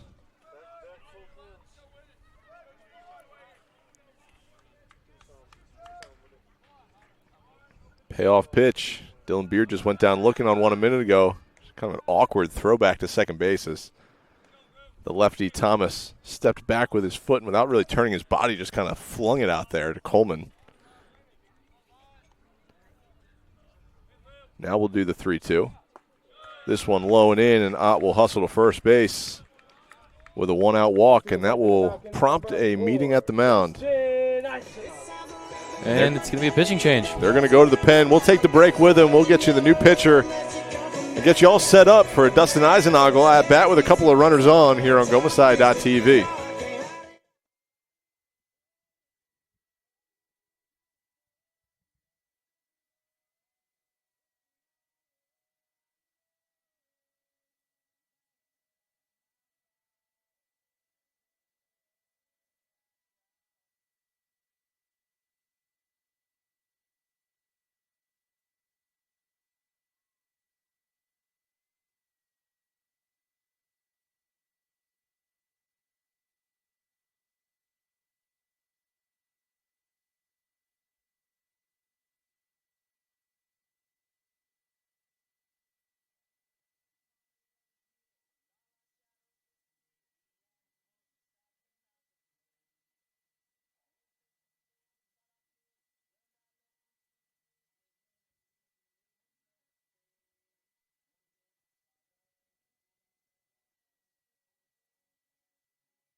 New pitcher on for the Eagles. It's number 33, Aiden Schrimmel.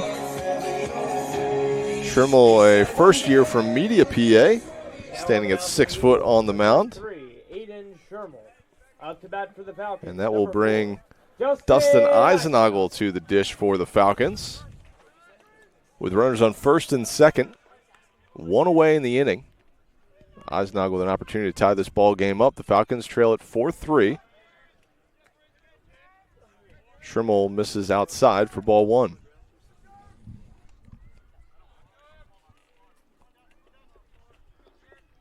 Decent speed on the bases. Wagaman stands at second. Ott over there at first. Check in on Wagaman at second. He's back diving. Softball, we said they're playing. It's 1-0 right now with Lebanon Valley, top of the 4th inning in game 2. Eisnagel shows bunt, takes a called strike. Nobody was expecting a bunt there as the infield well back on the dirt. Some of them even in the outfield grass. Yeah, it would have been a great drop opportunity there. Possibly load the bases with Eisenhagel's speed. Certainly can. Here's the 1-1. Eisnagel takes a called strike on the outside corner. He kind of gave a little, I guess so, all right. That was a pretty good framing job from the catcher there. Yeah, Irvin did a nice job receiving that ball. So now 1-2 count. Eisenhagel's got to shorten up. Watches that one down low. He saw that one all the way into the dirt. He watched it the whole way in. Yeah, he thought about it a little bit, but didn't end up taking the cut. If you're Eisenhagel, you got a ton of space on the first base side, probably about 80 feet between the first baseman Warren and the second baseman Shu. Even the right center gap. Instead, he goes to left field. That's going to be a base hit. It's all the way to the wall. Poor route by Bakken. One run is in. Luke Ott's going to score easily. Eisenhagel will put on the brakes behind second base. And there is a 2-run double for Dustin Eisenhagel. And the Falcons take the lead back at 5-4.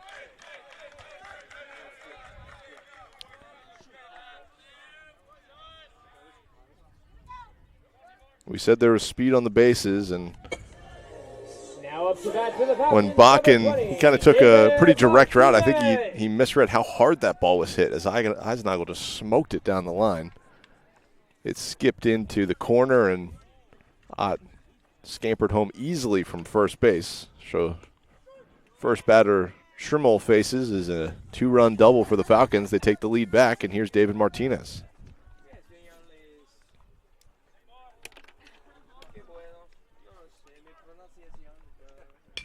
Martinez, shallow fly ball to center field. Tough jump by Daniels. He'll make the play. Eisenhagel bluffs a tag to force a throw. So now 2 outs in the inning for Nick Moyer. You should have never doubted me. Batting for the Falcons, I'ma number run to 11, my last Nick breath. Moyer. I'ma hustle to my last breath. Yeah. Daniels did the right thing there, took a couple steps back, but had to hustle in. Made the catch out in center, and now Moyer takes ball 1 off the outside corner. Been a good game, Nate. Back and forth battle. Yeah, absolutely. As soon as we get into later innings in this one, it's a good time to have the lead. That's exactly right. Dustin Eisenhagel doing the job there for the Falcons as Moyer takes outside. Falcons with 7 hits now in the game.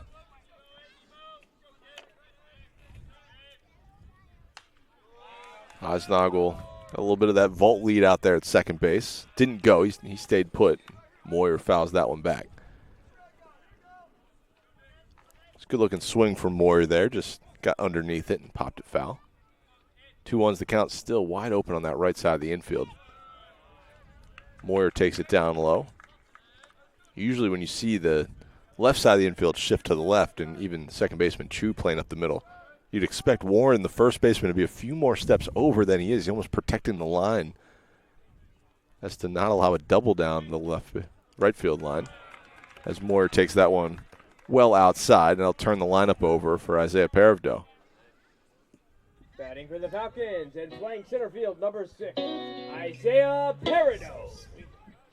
So 2 outs in the inning. Falcons looking to add some insurance, and we're going to have a pinch runner for Messiah.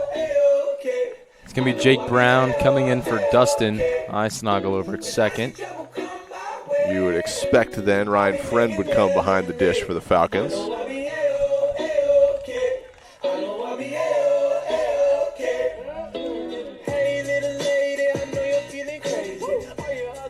Pinch running for the Falcons at second, number 19, Jake Brown. Brown's been used in this pinch running role a number of times. Seen him out in the outfield as well.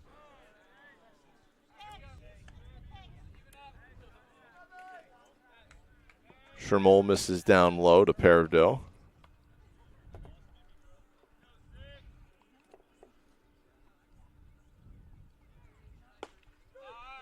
One-0 pitch is in there for a called strike.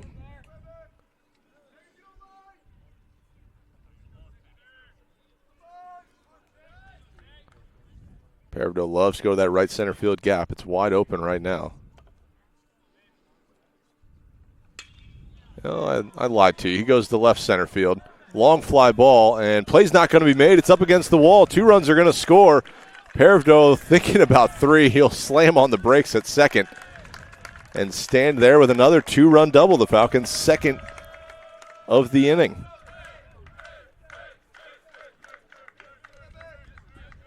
Did I say he loved to go to right center? I meant he loves to go left center. Left center. Opposite That's field. right. It's opposite field. He covers the gaps pretty well. Here comes Drew Hurst. Falcons holding a 7-4 lead now.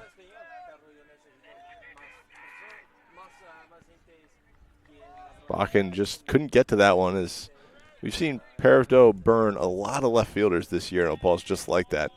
It looks like he barely swings, kind of gets it out there, and what's it do? It one hops the wall at the 375 sign. So yeah, it's like he didn't even realize it was going that far. No, not at all. He just kind of flips the hands out there. Obviously, hits it right on the barrel. That's why he's had such an incredible year. As Hurst takes a called strike on the outside corner. Zay came into the game batting .374 on the year. It was his 13th double of the season. He's got 9 homers. And looked like they had him picked off at second base. Coleman puts the tag on his head, but take a look at that replay here as Parado goes diving back in safely. Yeah, he takes a quick jump over to third at the worst possible time, but able to get it through as Drew Hurst lines out to second. Phenomenal play over at second base for the third out. Not before the Falcons add on 4 runs and take the lead here in the bottom of the 6th inning. It's 7-4. We go to the top of the 7th. Great play by Chu.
Center fielder Corey Daniels leading things off in the top of the 7th inning.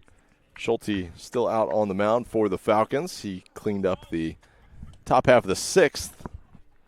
He'll start the top of the 7th with a ball up high to Daniels.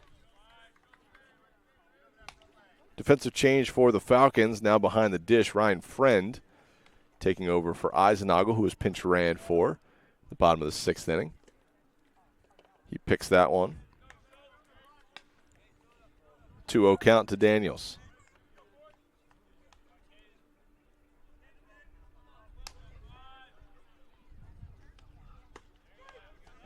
2-0 offering in there for a called strike on the outside corner. 2 balls and 1 strike.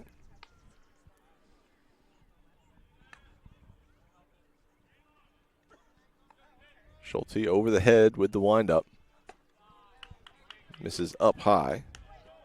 3 balls and 1 strike.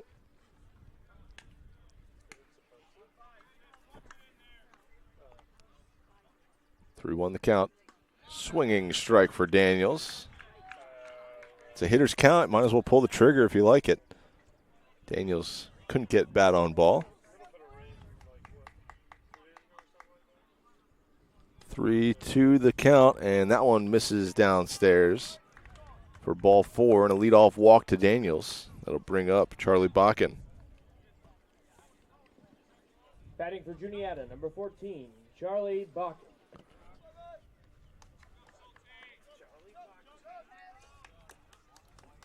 Falcons holding a 7-4 lead.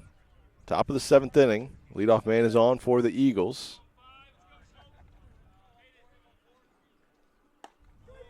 Called strike. At the letters, or maybe just a hair below, but a higher pitch in the zone. Counts 0-1. Daniels the runner at first. He's not going anywhere as Bakken takes a called strike on the outside corner. 0-2. Falcons doing their damage with 2 homers and 2 doubles, accounting for all 7 of their runs today. Beard and Wagaman, the home run hitters. Friend sliding to his right. Catches that one. It's ball 1. 1 ball, 2 strikes.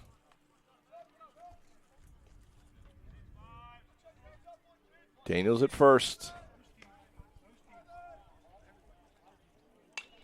Late swing, fouls it off down the left field line. Up to that upper field on top of the hill. Count stays 1-2. Getting a lot of action going on in the Juniata pen. It's been a lot. Whole game. There really has been. I don't think they brought their whole squad today. It looks like they brought their whole bullpen maybe. Schulte misses just outside.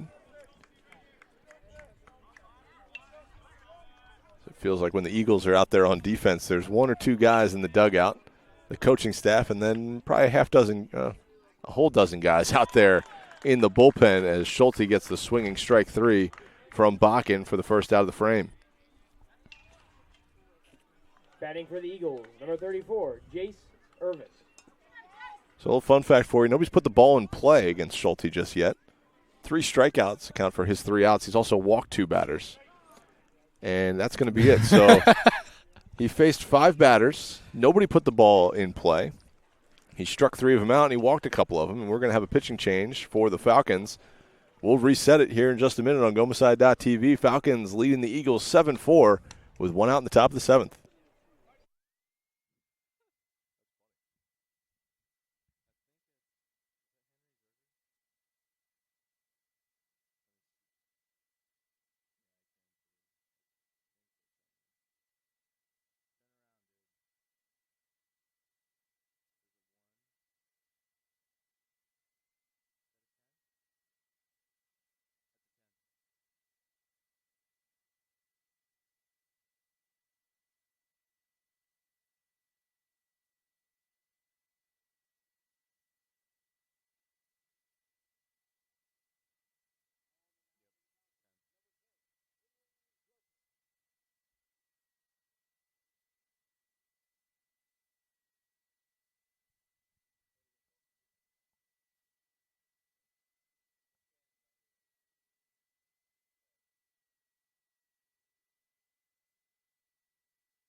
Catcher Jace Irvin stands in against the new pitcher for the Falcons. It's Henry Zerker.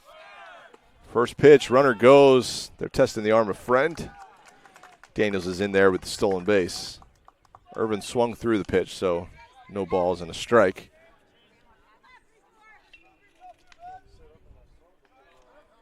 Zerker, local product.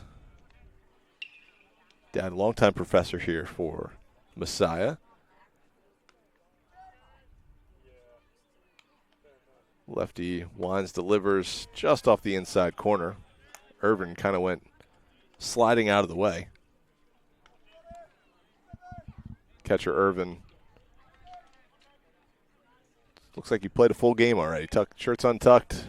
Pants are dirt stained. Zerker tries to bend one in just high of the zone. 2 balls and 1 strike.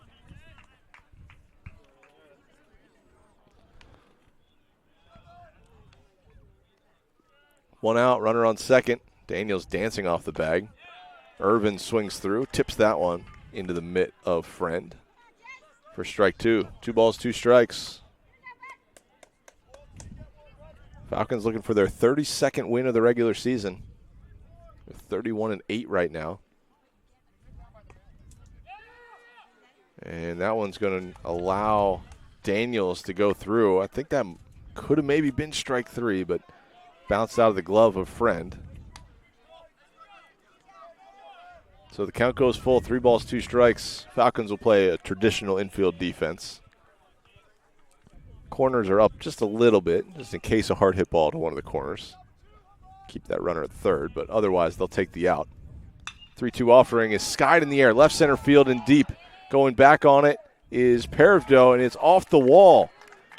He fields in, will hit the cutoff man, but Jace Irvin stands on second base with an RBI double.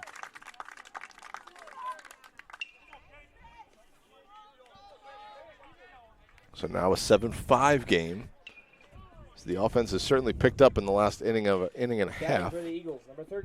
Yeah, like we said during the break, it's a much better lead to have up by 3 than it being just a 1-run game, because just like that, it could be a tie game right now. But Falcons still with a 2-run lead and 1 away in the inning. Pinch hitter Caden Collins will stand in for Tim Coleman in the 8-hole.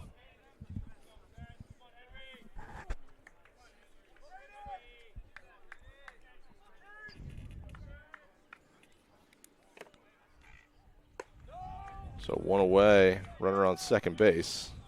Collins will take high for ball 1. 1 ball, no strikes. 2-run ball game. Top of the 7th.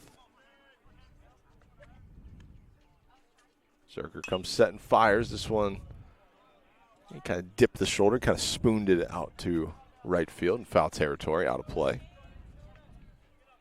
I always called it spooning when you kind of dip the wrists underneath and just dip that barrel instead of trying to impact the baseball.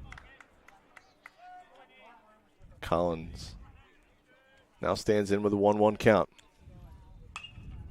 Swept on the ground just outside the bag at third. Just out ahead of that one.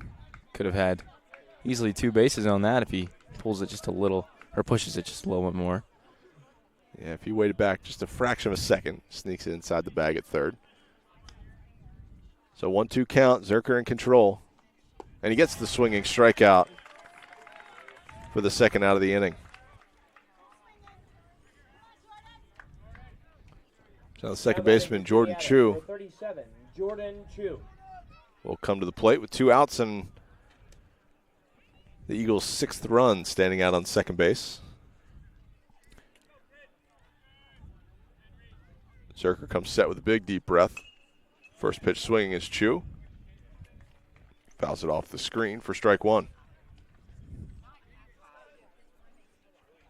2 pitchers warming up in both bullpens here. Double barrel action everywhere.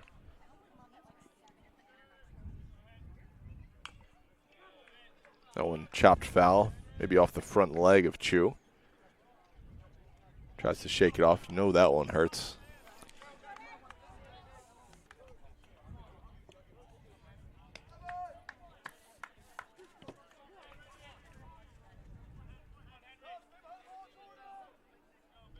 7-5, Falcons lead.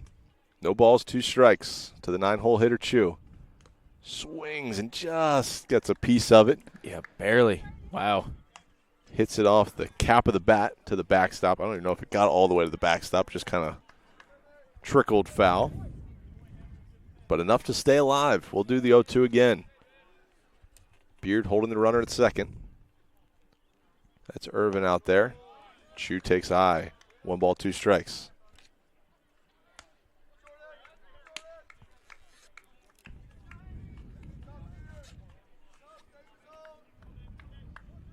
One, two, the count. 2 away.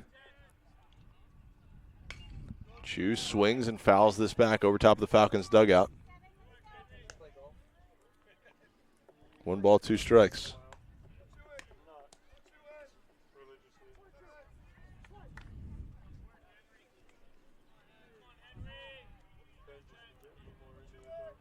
One, two, the count. Down low, Friend with a nice stop. Keeps it right there. Doesn't allow Irvin to move up to third base, which would allow him obviously to get 90 feet closer, but make him able to score in a lot of other opportunities. Wild pitches, pass balls, infield singles, things of that nature. So here's the 2-2 offering, and again, just nudged foul. Chu kind of threw his whole body at that one and fouled it off the screen. Yeah, just fighting to stay alive in there, especially with that runner over at second base, could be very crucial here in the later innings. He's done a good job so far. 2-2 count. Here's Zerker, misses down low. Friend has it again, came up, maybe looking to make a throw to second base, but I think wisely sticks that one in his pocket. Counts full, 3 balls, 2 strikes, 2 away. Top of the 7th. Here's the payoff pitch.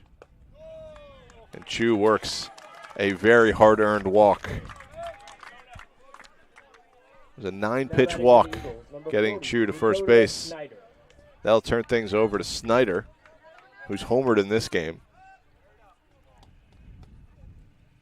So the top of the order, Dakota Snyder stands in. He hit a 2-run homer back in the top of the 6th inning. Only inning that the Eagles scored more than 1 run. Snyder takes inside, ball 1. 1 ball, no strikes. Runners on first and second, 2 outs. That one fouled off.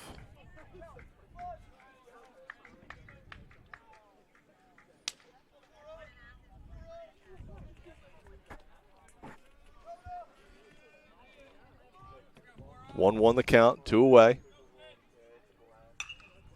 Fly ball, pretty deep in right center field. Paravdo ranges, catches it right in front of the American flag out there for the final out of the inning. So the Eagles score 1. They have 1 hit in the frame, no errors for the Falcons. They leave a couple of them stranded. We head to the bottom of the 7th. Falcons up by 2. It's 5-7 here in the final game of the regular season.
coming back here into this one in the bottom of the 7th inning. Josh Ammons steps up to the plate here against new pitcher on the mound for the Eagles as Ammons shows bunt, pulls back.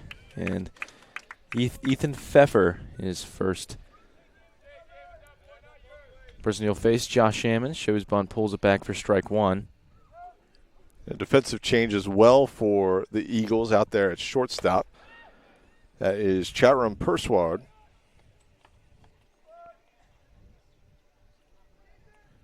He took the spot of the pinch hitter last inning. So Ammons takes up high there, counts even 1-1. He goes after this one, and I think he wanted that one. Seen him so many times this season, kind of almost give that Adrian Beltre style down to a knee, and doesn't go all the way to the full knee, but he goes down there and tries to get it. Fouled that one back. So 1-2 the count from Pfeffer. Oh, good eye from Ammons. Yeah, that one just dropped below the zone. Perfect time.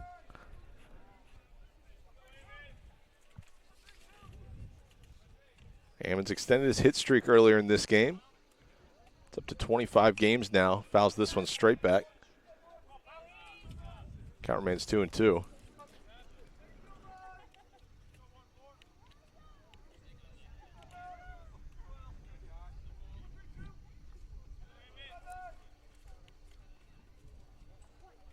Two the count.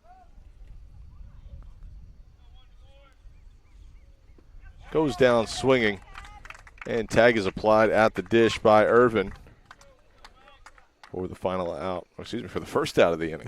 Up the bat for the Final out. Falcons. Whew. Playing Final field, strike of the number at-bat. 7, Evan Wagaman. That'll bring up Evan Wagaman, the ever-dangerous Falcons right fielder.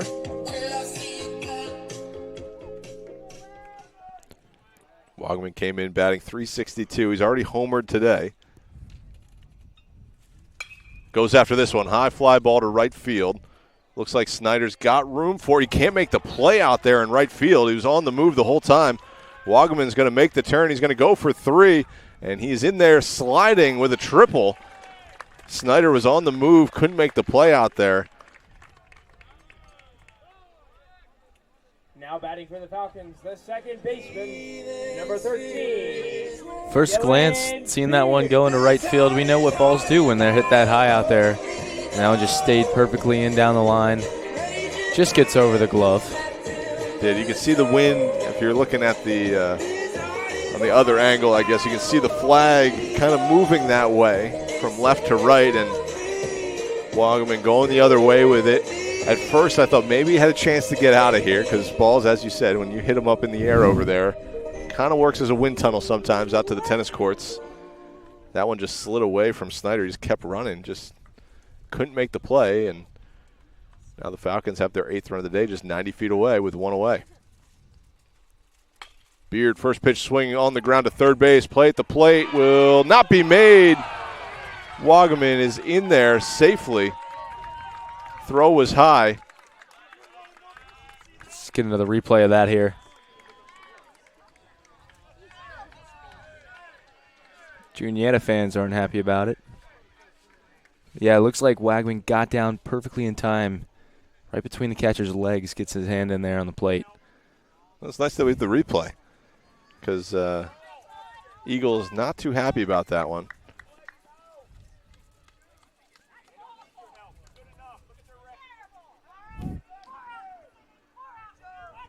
So replay showing clearly safe underneath the tag. Fans obviously don't have a chance to take a look at that like we did right here, but Luke Ott. we think Dylan Beard is going to be credited with a single on that one. It's going to be a very hard play at third base. You have to think about that one for a minute, if that's going to be a fielder's choice or not. He had it in my time. head, I would say it's fielder's choice. I think it is. This one's just looped into right center field. Whoa. Chu, I thought he was going to misread that and need to take one step back. Yeah, Instead, I think that deserves a replay of its own there, too. Now up to bat for the Falcons and catching number 12, Ryan Friend.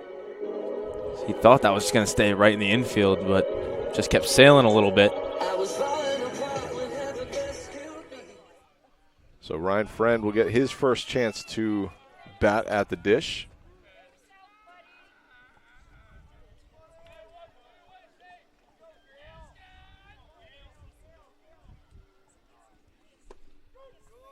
Called strike there. Nice frame job by Irvin. Friend on the season will pull his stats up. Batting .343 as a homer, 13 RBI. A nice series against Widener over the weekend. Can't remember if he started one of those games or if he came on later, but went 2 for 4, scored a run, drove home 3. So I'd say a fine start against the Pride over the weekend. Takes a called strike. No balls and 2 strikes. Excuse me, 1 ball and 2 strikes.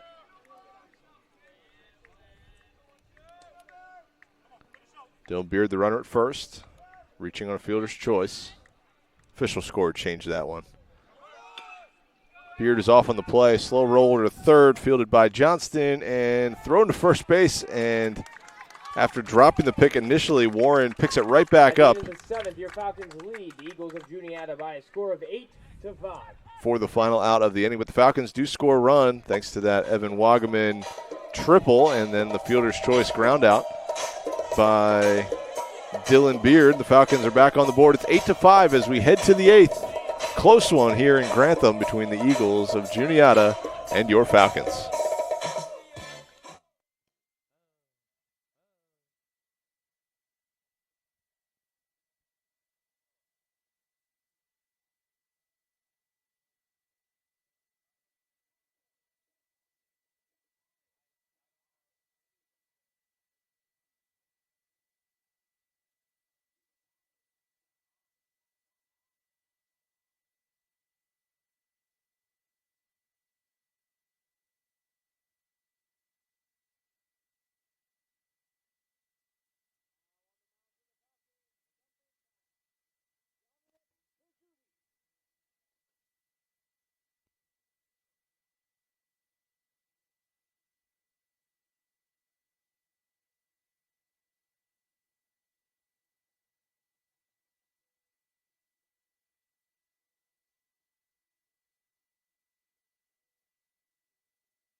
New arm for the Falcons. Dominic Pizzuti stands on the hill for Messiah. He'll face off with Zach Johnston, 2-hole hitter and third baseman for the Juniata Eagles. First pitch from Pizzuti is low and away for ball 1.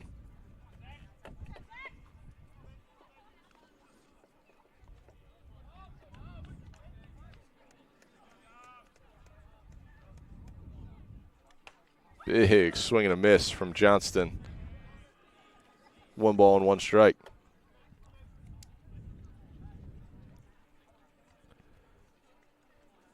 Eagles scored a run in the top of the 7th. Falcons got it right back in the bottom half. That one bends in there for a called strike. Little front door breaking ball. Makes it 1-2.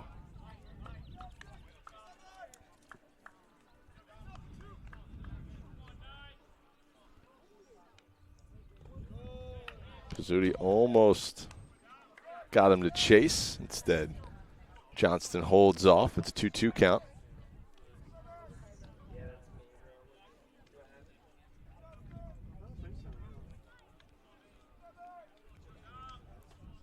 2-2 the count. Pizzuti's pitch is fouled off at the dish. We'll do it again.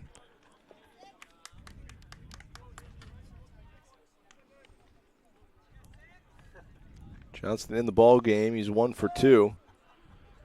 He's walked once, struck out once, scored a run. Stands in his 4th at-bat of the afternoon. High fly ball. This is a big league pop-up. Right field. Wagaman makes the play one-handed down the right field line for the first out of the inning.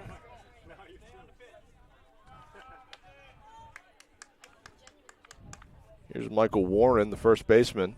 Batting for the Eagles, number 23, Michael Warren. Warren 1 for 3. He's walked as well. Falcons have issued 9 walks in this ball game. First pitch swinging, slow tapper to the mound. Pizzuti has it and airmails the throw to first base. Had all the time in the world. And Warren will be in on the error. It's the simplest throws like that just go that way because you overthink. And that happens. I've been there before. Oh, yeah? I know how this is. I never have. Never made an error like that. See, it feels terrible. Yeah. I've made tons of them. I think it's hard, though, as a pitcher. You're not used to that 15-foot throw, 30-foot throw. It's almost like you just want to run and take it yourself. Take it yourself or give that underhand. I had this one kid on my baseball team. Ground right back to him on the mound. He'll bolt to first base because he doesn't want to make the throw. Oh, it's like John Lester, right? Exactly. Couldn't make that throw either. So a tough one there as standing on second base is Warren on the 2-base error. Got to edit that play there.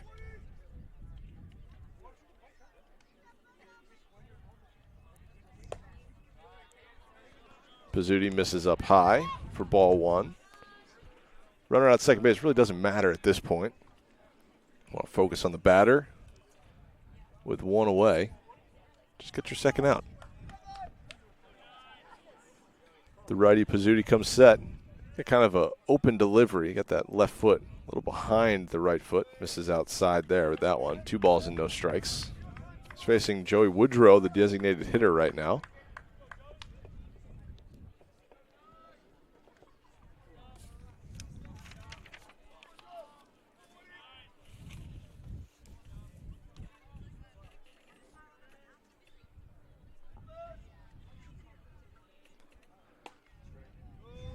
Good-looking pitch called ball 3.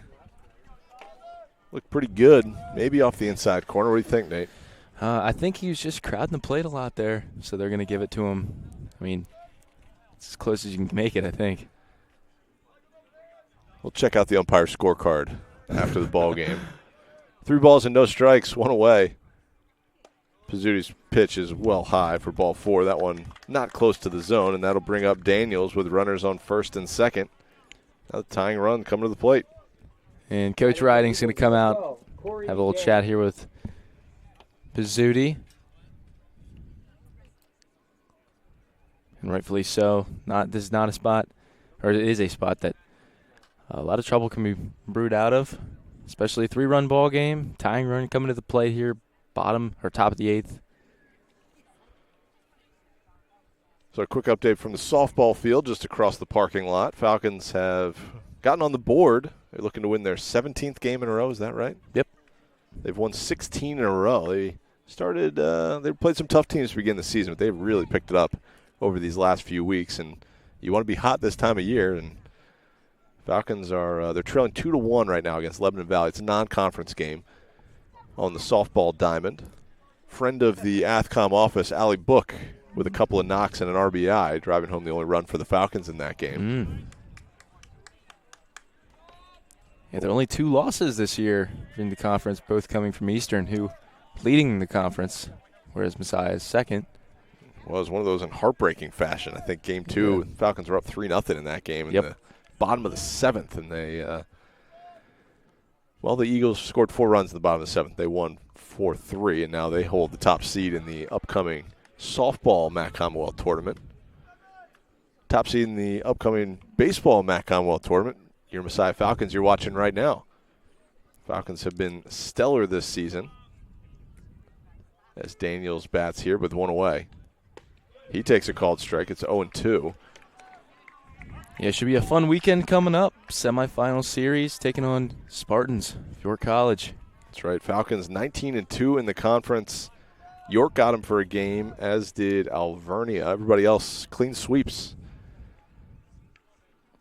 0-2 delivery from Pizzuti. That one hit the bat. It looks like on the live stream there, it looked like he kind of leaned into it a little bit with his elbow guard. Did it get off the knob? I couldn't tell if it was the knob or if it grazed the barrel. Well, they're going to call a foul ball. Yeah, it grazed one of them. I don't know if it hit the knob of the bat down there. That's my guess. Because he kind of shook his hand like, oh, maybe I got hit by that. I'm not sure. Friend keeps it right there. Oh, he had the runner dead to rights at second base, but he looked at third first. Woodrow was trailing the play, and he would have been out by 30 feet if that was where Friend looked first. Instead, he looked at third. So now they move into scoring position with one away. Pizzuti's going to try to have to wiggle out of this one. 1 ball, 2 strikes the count. Daniels the batter, 2 in scoring position for the Eagles. This one low and away, and this one Friend keeps right there. Exactly what he did a pitch ago, but runners obviously could move up a little easier than trying to score on a play with the ball feet from home plate.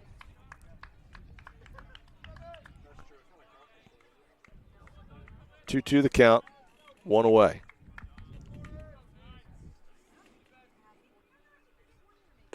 That one misses low and away as well.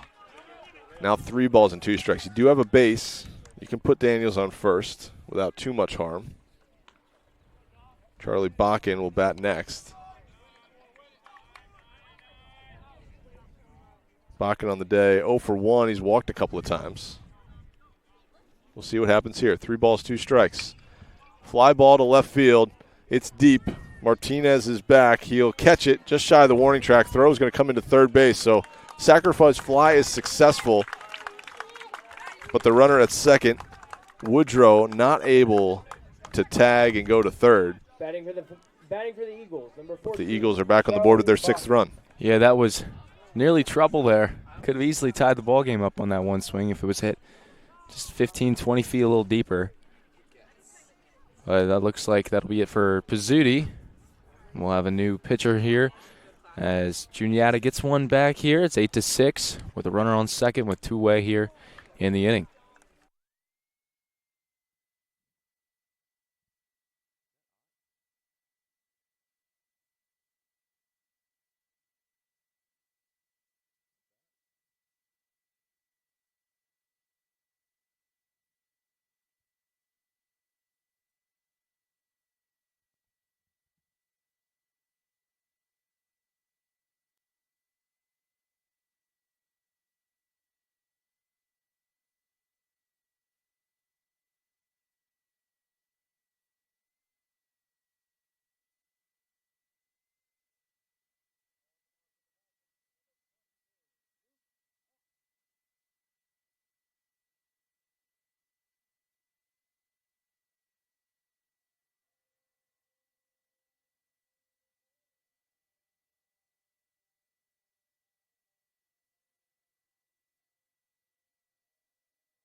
New pitcher for the Falcons, a name we're familiar with, Luke Ott. Started out as the designated hitter, now steps to the mound. The Falcons will go straight 9 for the rest of this one. Charlie Bakken will stand in with 2 away.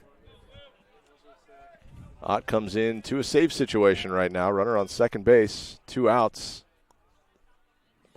Kind of short-armed that one and bounced it into Friend. Yeah, held on to that one just a little bit too long. But second pitch of his outing. He's been pretty solid in his time on the mound this season. It's been relatively limited. We'll pull up those stats. I would say he's only got about a half dozen innings on the bump this year. 1-1 pitch is up high, but gets the swinging strike.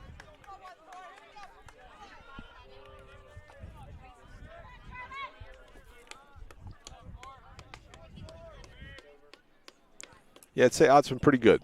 3 1/3 innings, no earned runs. 0 ERA. Struck out 4 batters, hasn't walked anybody, has allowed 4 hits. So only his 3rd appearance of the season, but been pretty solid in the first 2. 2-2 the count, 2 away. Falcons up by 2. In the air, center field, hard one to read. Paravdo has it read, takes a few steps back, and makes the play for the final out of the inning. So Ott does the job. But the Eagles score run without the use of a base hit in the inning.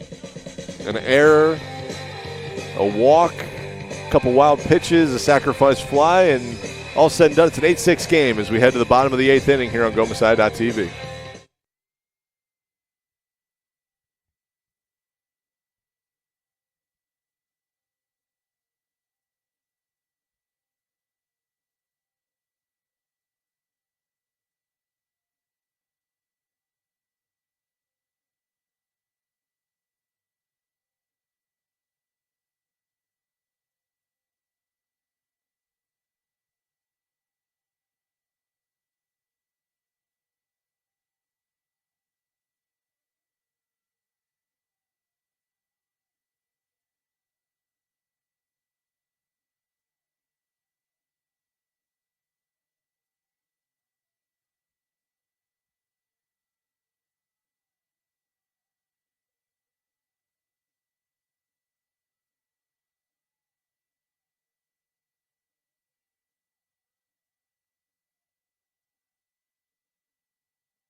New pitcher for the Eagles, Robbie Plitzka.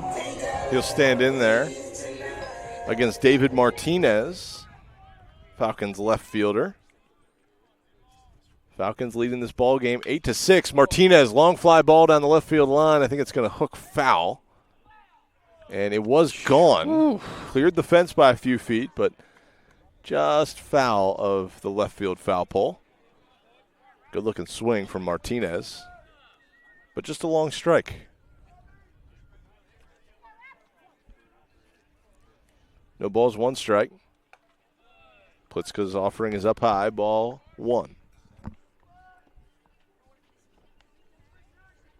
1-1 the count. Right back through the box and, fielded by Chu, but no play.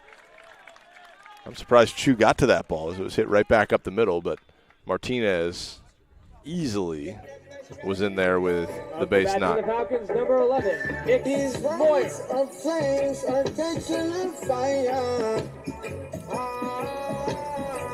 So no outs and a runner on first. The shortstop, Nick Moyer, will come to the plate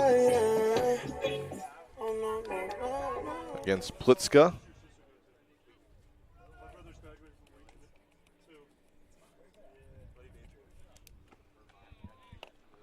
Plitzka's offering is down low, ball 1.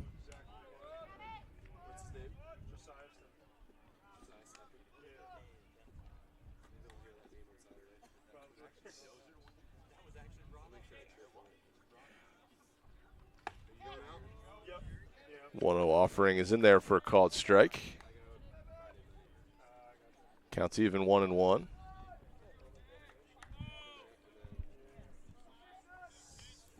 Martinez, the runner at first.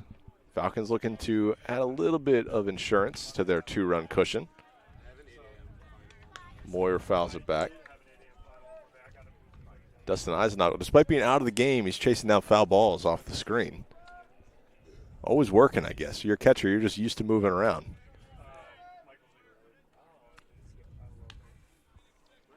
One, two, the count.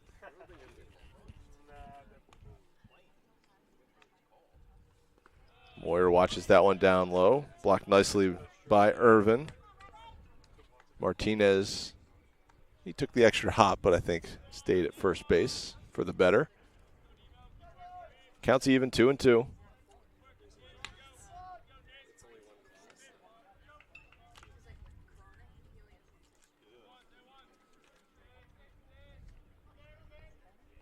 Plitzka comes set. Fly ball, medium depth center field. Daniels, a couple steps in, will make the grab for the first out of the inning. Now batting for the Falcons, the center fielder, number 6, Isaiah Peredo. Isaiah Peredo, he a good knock his last time up, 2-run double to left center field. He's got 9 home runs on the season. Though an extra base hit, I think, could score a run. Watches that one outside. 1 ball, no strikes.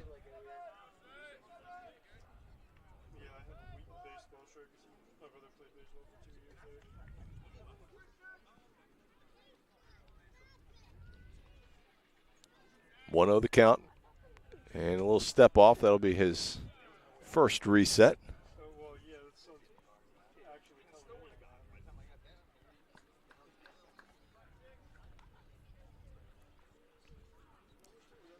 1-0 the count. Plitzka comes set. Fires high and away. Ball 2. These next few batters, not guys you want to miss over the middle of the plate with for the Falcons. Got a whole slew of them with OPSs north of 1 dot. Plitzka's delivery. And it's going to hit Peredo. And that'll help the on-base percentage.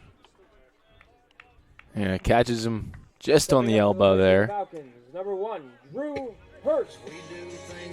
It's another thing you want to do is just not work around these guys too, especially this late into this one, and you're down 2 runs. So that's right. Now insurance runs are on base. That's exactly right. Peredo, instead of helping the on-base percentage, came in today with a .514 on-base percentage.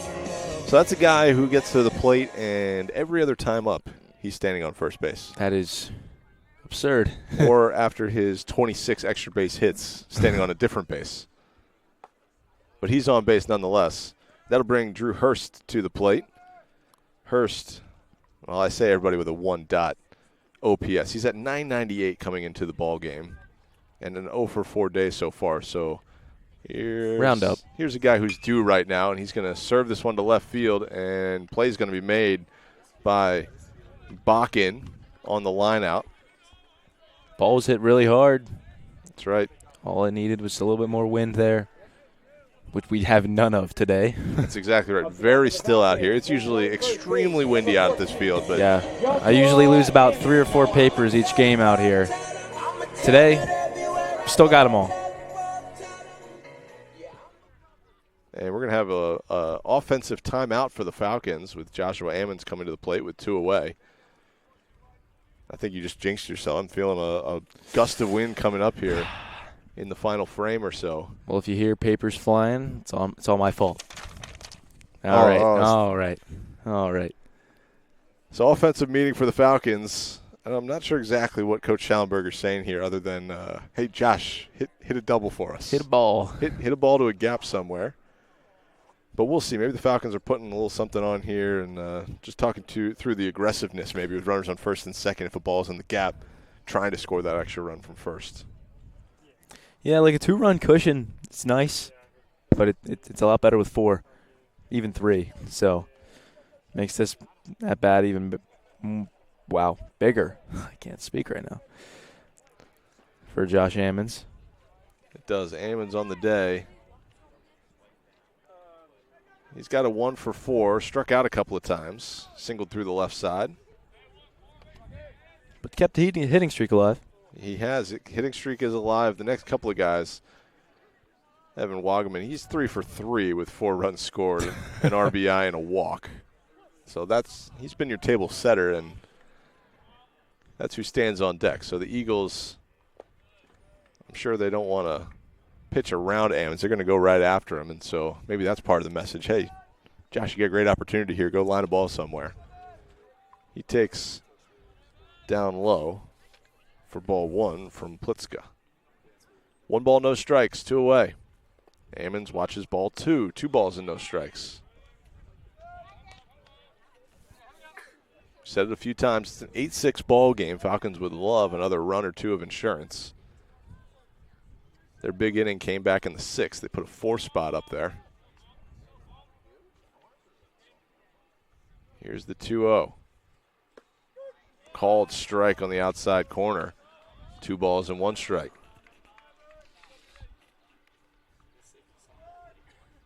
And softball win streak comes to an end at 16 games. They fall 2-1 this afternoon against Lebanon Valley. That game just wrapping up now as Ammons takes down low. 3 balls and 1 strike. Parved over there at first base. He's itching to get moving. He was probably 30 feet off the bag. 3 balls, 1 strike. I would say green light here, and I think Josh is looking for a fastball. Let's see what he can do with it. 3-1 offering.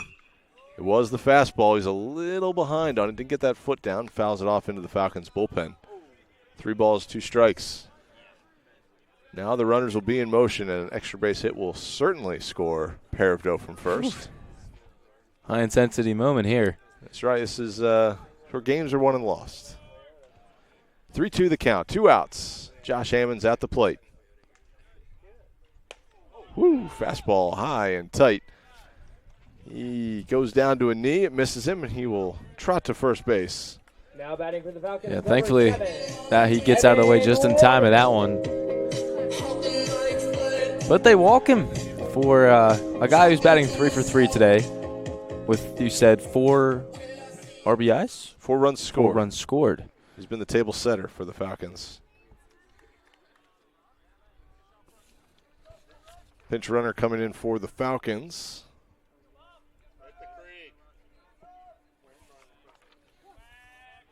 And that'll bring Evan Wagaman to the plate for the Falcons. Pinch running at first. Brody Trevelin. So pinch runner for the Falcons at first base, Brody Trevelin. And here's Wagaman. 1-0 the count. Watches it up high. I believe he's on cycle watch right now. We'll take a quick peek here. He is. He's got the triple, the home run, and a single. So we're a double shy of the cycle for Evan Wagaman. We'll see what he can do here. 2 balls, no strikes. Watches that one for a called strike. Yeah, good take. 2-0. Outside pitch. Not Wag's best. That's not his pitch that he looks for most of the time. He loves that ball up, though. He drives it to right center field. We'll Absolutely. 2-1 the count. 2 outs. Bases loaded for the Falcons. Wagaman fouls this one off. 2 balls and 2 strikes. Just as you were saying, those high pitches, he just likes to drive them in the right center field gap. Just behind on that one and under it. So Wagaman a double shy of the cycle. 2-2 the count. Bases full of Falcons. He watches this one well high and away. I guess if you're Wagaman, hey, if you're going to throw one out of the zone, I'll just take it for ball 4 and we'll take a run. No problem. Runner's moving again here. That's right. Payoff pitch coming. Wagaman needs a double for the cycle. He fouls this one away. We'll do it again. 3 balls and 2 strikes.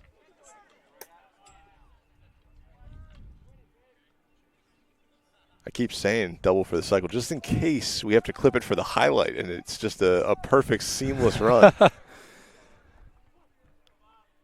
But Evan Wagaman, bases loaded. 3-2 count. Wagaman, fly ball left field, and Brocken will stand right there and snag it. So the Falcons unable to get an extra cushion. But they lead 8-6 as we head to the 9th.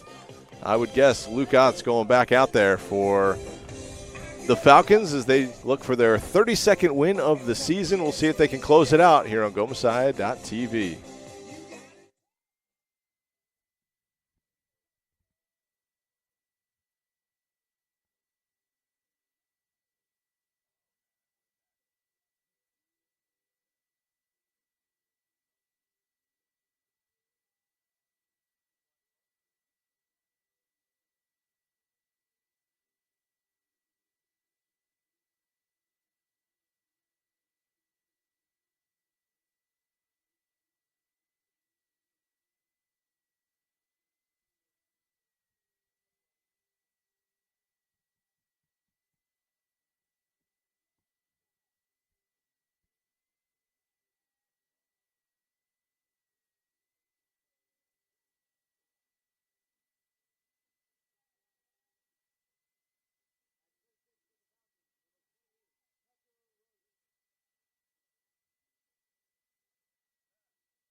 So we just got the report from softball. High drama over there. A lot of drama. A lot of drama. Diving catch in center field to end the game. Falcons had a runner on third base looking to tie things up. Wasn't meant to be. But here we go in the top of the 9th inning. Falcons up 8-6. They lead by 2. Luke Ott on the bump for the Falcons. He's going to face Jace Irvin, the catcher. I think you mean Shohei Ohtani. Oh, yeah? DH/pitcher? Oh, Luke Ott, of course. Of course. Ohtani. I got you. I thought we were talking about Jace Irvin. I'm like, I didn't know he was like that. I didn't know he pitched and hit too. I know he catches. It's a 1-1 count for Ohtani. That one way outside. 2 balls and 1 strike. We're getting late in the regular season, aren't we? 40th game of the year. Man, now I got Ohtani stuck in my ear. Here's Luke Ott. Behind in the count, 2-1. Gets the swing and a miss. First strike 2. Counts even, 2-2. Juniata, I think, has had 2 pitchers up in the bullpen the entirety of this ball game. Maybe they're throwing a little side session before the Chatham doubleheader, but they've had guys working the bulk of the innings today. As this one misses down low. Count goes full. 3 balls, 2 strikes. Falcons looking for 3 outs. Juniata's looking for at least 2 runs.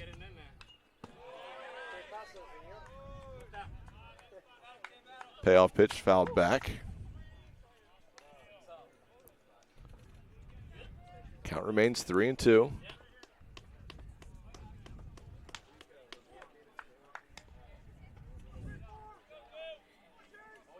The lefty Ott delivers. Line drive. Martinez now going back on it, has it squared up, and will make the catch on a hard hit line out by Jace Irvin. Yeah, that ball was a bullet. Just a little bit more elevation on that one. That gets over his head. But Martinez making a great run, tracking that ball down there for out number 1. Now batting for the Eagles, number 22, Jackson Kune. Now batting for the Eagles, little pinch hitter coming up here. It's number 22, Jackson Kunane. He'll bat with the bases empty and 1 away in the 9th. Ott catches the outside corner, called strike. Ott's got, it seems like a little short arm delivery, which I guess you get some relievers who short arm it a little bit. Something about it just looks a little funky to me. But it's working. And those are the hardest pitchers to face. The ones where they're so quick with their release. Can't see the ball out of their hand. It's true. He doesn't get the full arm swing. He gets the arm down and then it kind of cocks back and lets it rip. And so far it's been looking pretty good. 0-2 delivery, off-speed pitches outside. 1 ball and 2 strikes. Especially on breaking balls. You can't pick it up until it's literally already out of his hand. 1-2 the count. Kune goes down swinging for out number 2. So down to their final out. Juniata, number 37, Jordan Chu. It'll be the second baseman, Jordan Chu, the 9-hole hitter. Chu, I'm sure, would love to get on and move things around.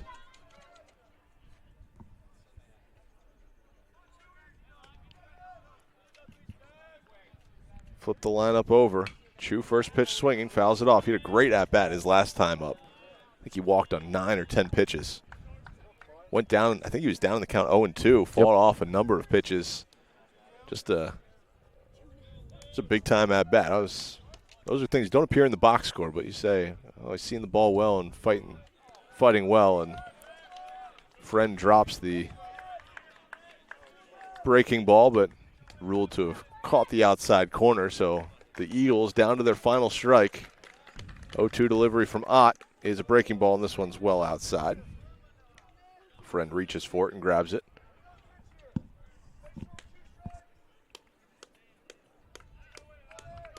One ball, 2 strikes, 2 away, top of the 9th. Falcons lead 8-6. Pitch is swatted foul. And we'll do it again. So Chu remaining alive in his at-bats today. He's 1 for 2. He's walked a couple of times, struck out once. And I would say he's seen the most pitches of anybody on this field today.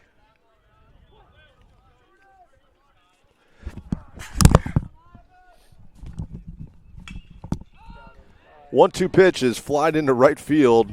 Wagaman going back and makes the catch. No. Makes the catch? They're calling it out.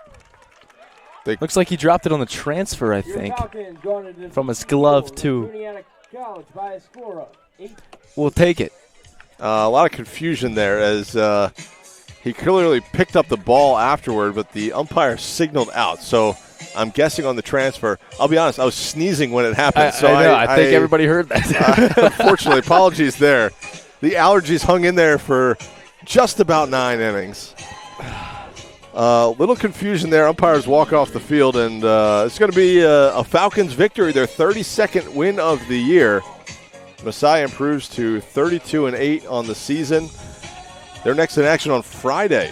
Playoffs, baby. Playoffs get started right here at the Starry Baseball Field. Falcons hosting the 4th-seeded York Spartans at 3:30 for what should be a fantastic series. I think York, I know they're seeded 4th, but they're a squad. They won some games beginning of the season.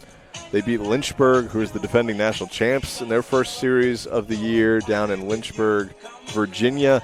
They're a squad that can score some runs. We'll see how it looks out here on Friday night. I'm sure Jason Long will be on the bump for the Falcons. He's been their Friday starter all year long. Nathan Stein will probably get the ball in Game 2. Josh Nielsen most likely in Game 3. Unless the Falcons pull a wrinkle and go with an opener or something like that. We'll see. But this is going to be an exciting postseason for Messiah. I think the most hope the Falcons have had in a postseason run in a long, long time. They enter the postseason with that 32-8 record. Juniata is going to wrap up their regular season and their season in general this weekend against the Chatham Cougars. They're going to host them for a doubleheader at 1 o'clock on Saturday. But plenty more baseball coming up for the Falcons. Stay tuned on GoMessiah.tv on Friday, or better yet, join us at the ballpark. I believe all Messiah students are going to get in free for that one. MAC Championships. Everybody else will have to fork over a couple of bucks, but well worth the money to watch this team play. As that's all we got for this one tonight. Nate, any final thoughts on the game? Final thoughts, Shohei Ohtani picking up the save. An 8-6 victory. I'm sorry, I'm going to keep that in your head now forever. It's stuck. I thought of it on the fly, too. That's what's crazy. But overall, as soon as I showed up, we started putting the bats together. It was beautiful out here. Great day for baseball. 86 degrees throughout the most entirety of the game. It was hot. But, yeah, other than that, we're going to have a splendid series this coming weekend. We certainly are. Thank you all for tuning in for this one as the Falcons close out the regular season. 8-6 victory over the Juniata Eagles. They improved to 32-8 on the regular season. Best regular season in program history. They'll be back at it on Friday for the conference semifinals. Thanks so much. Have a great rest of your evening.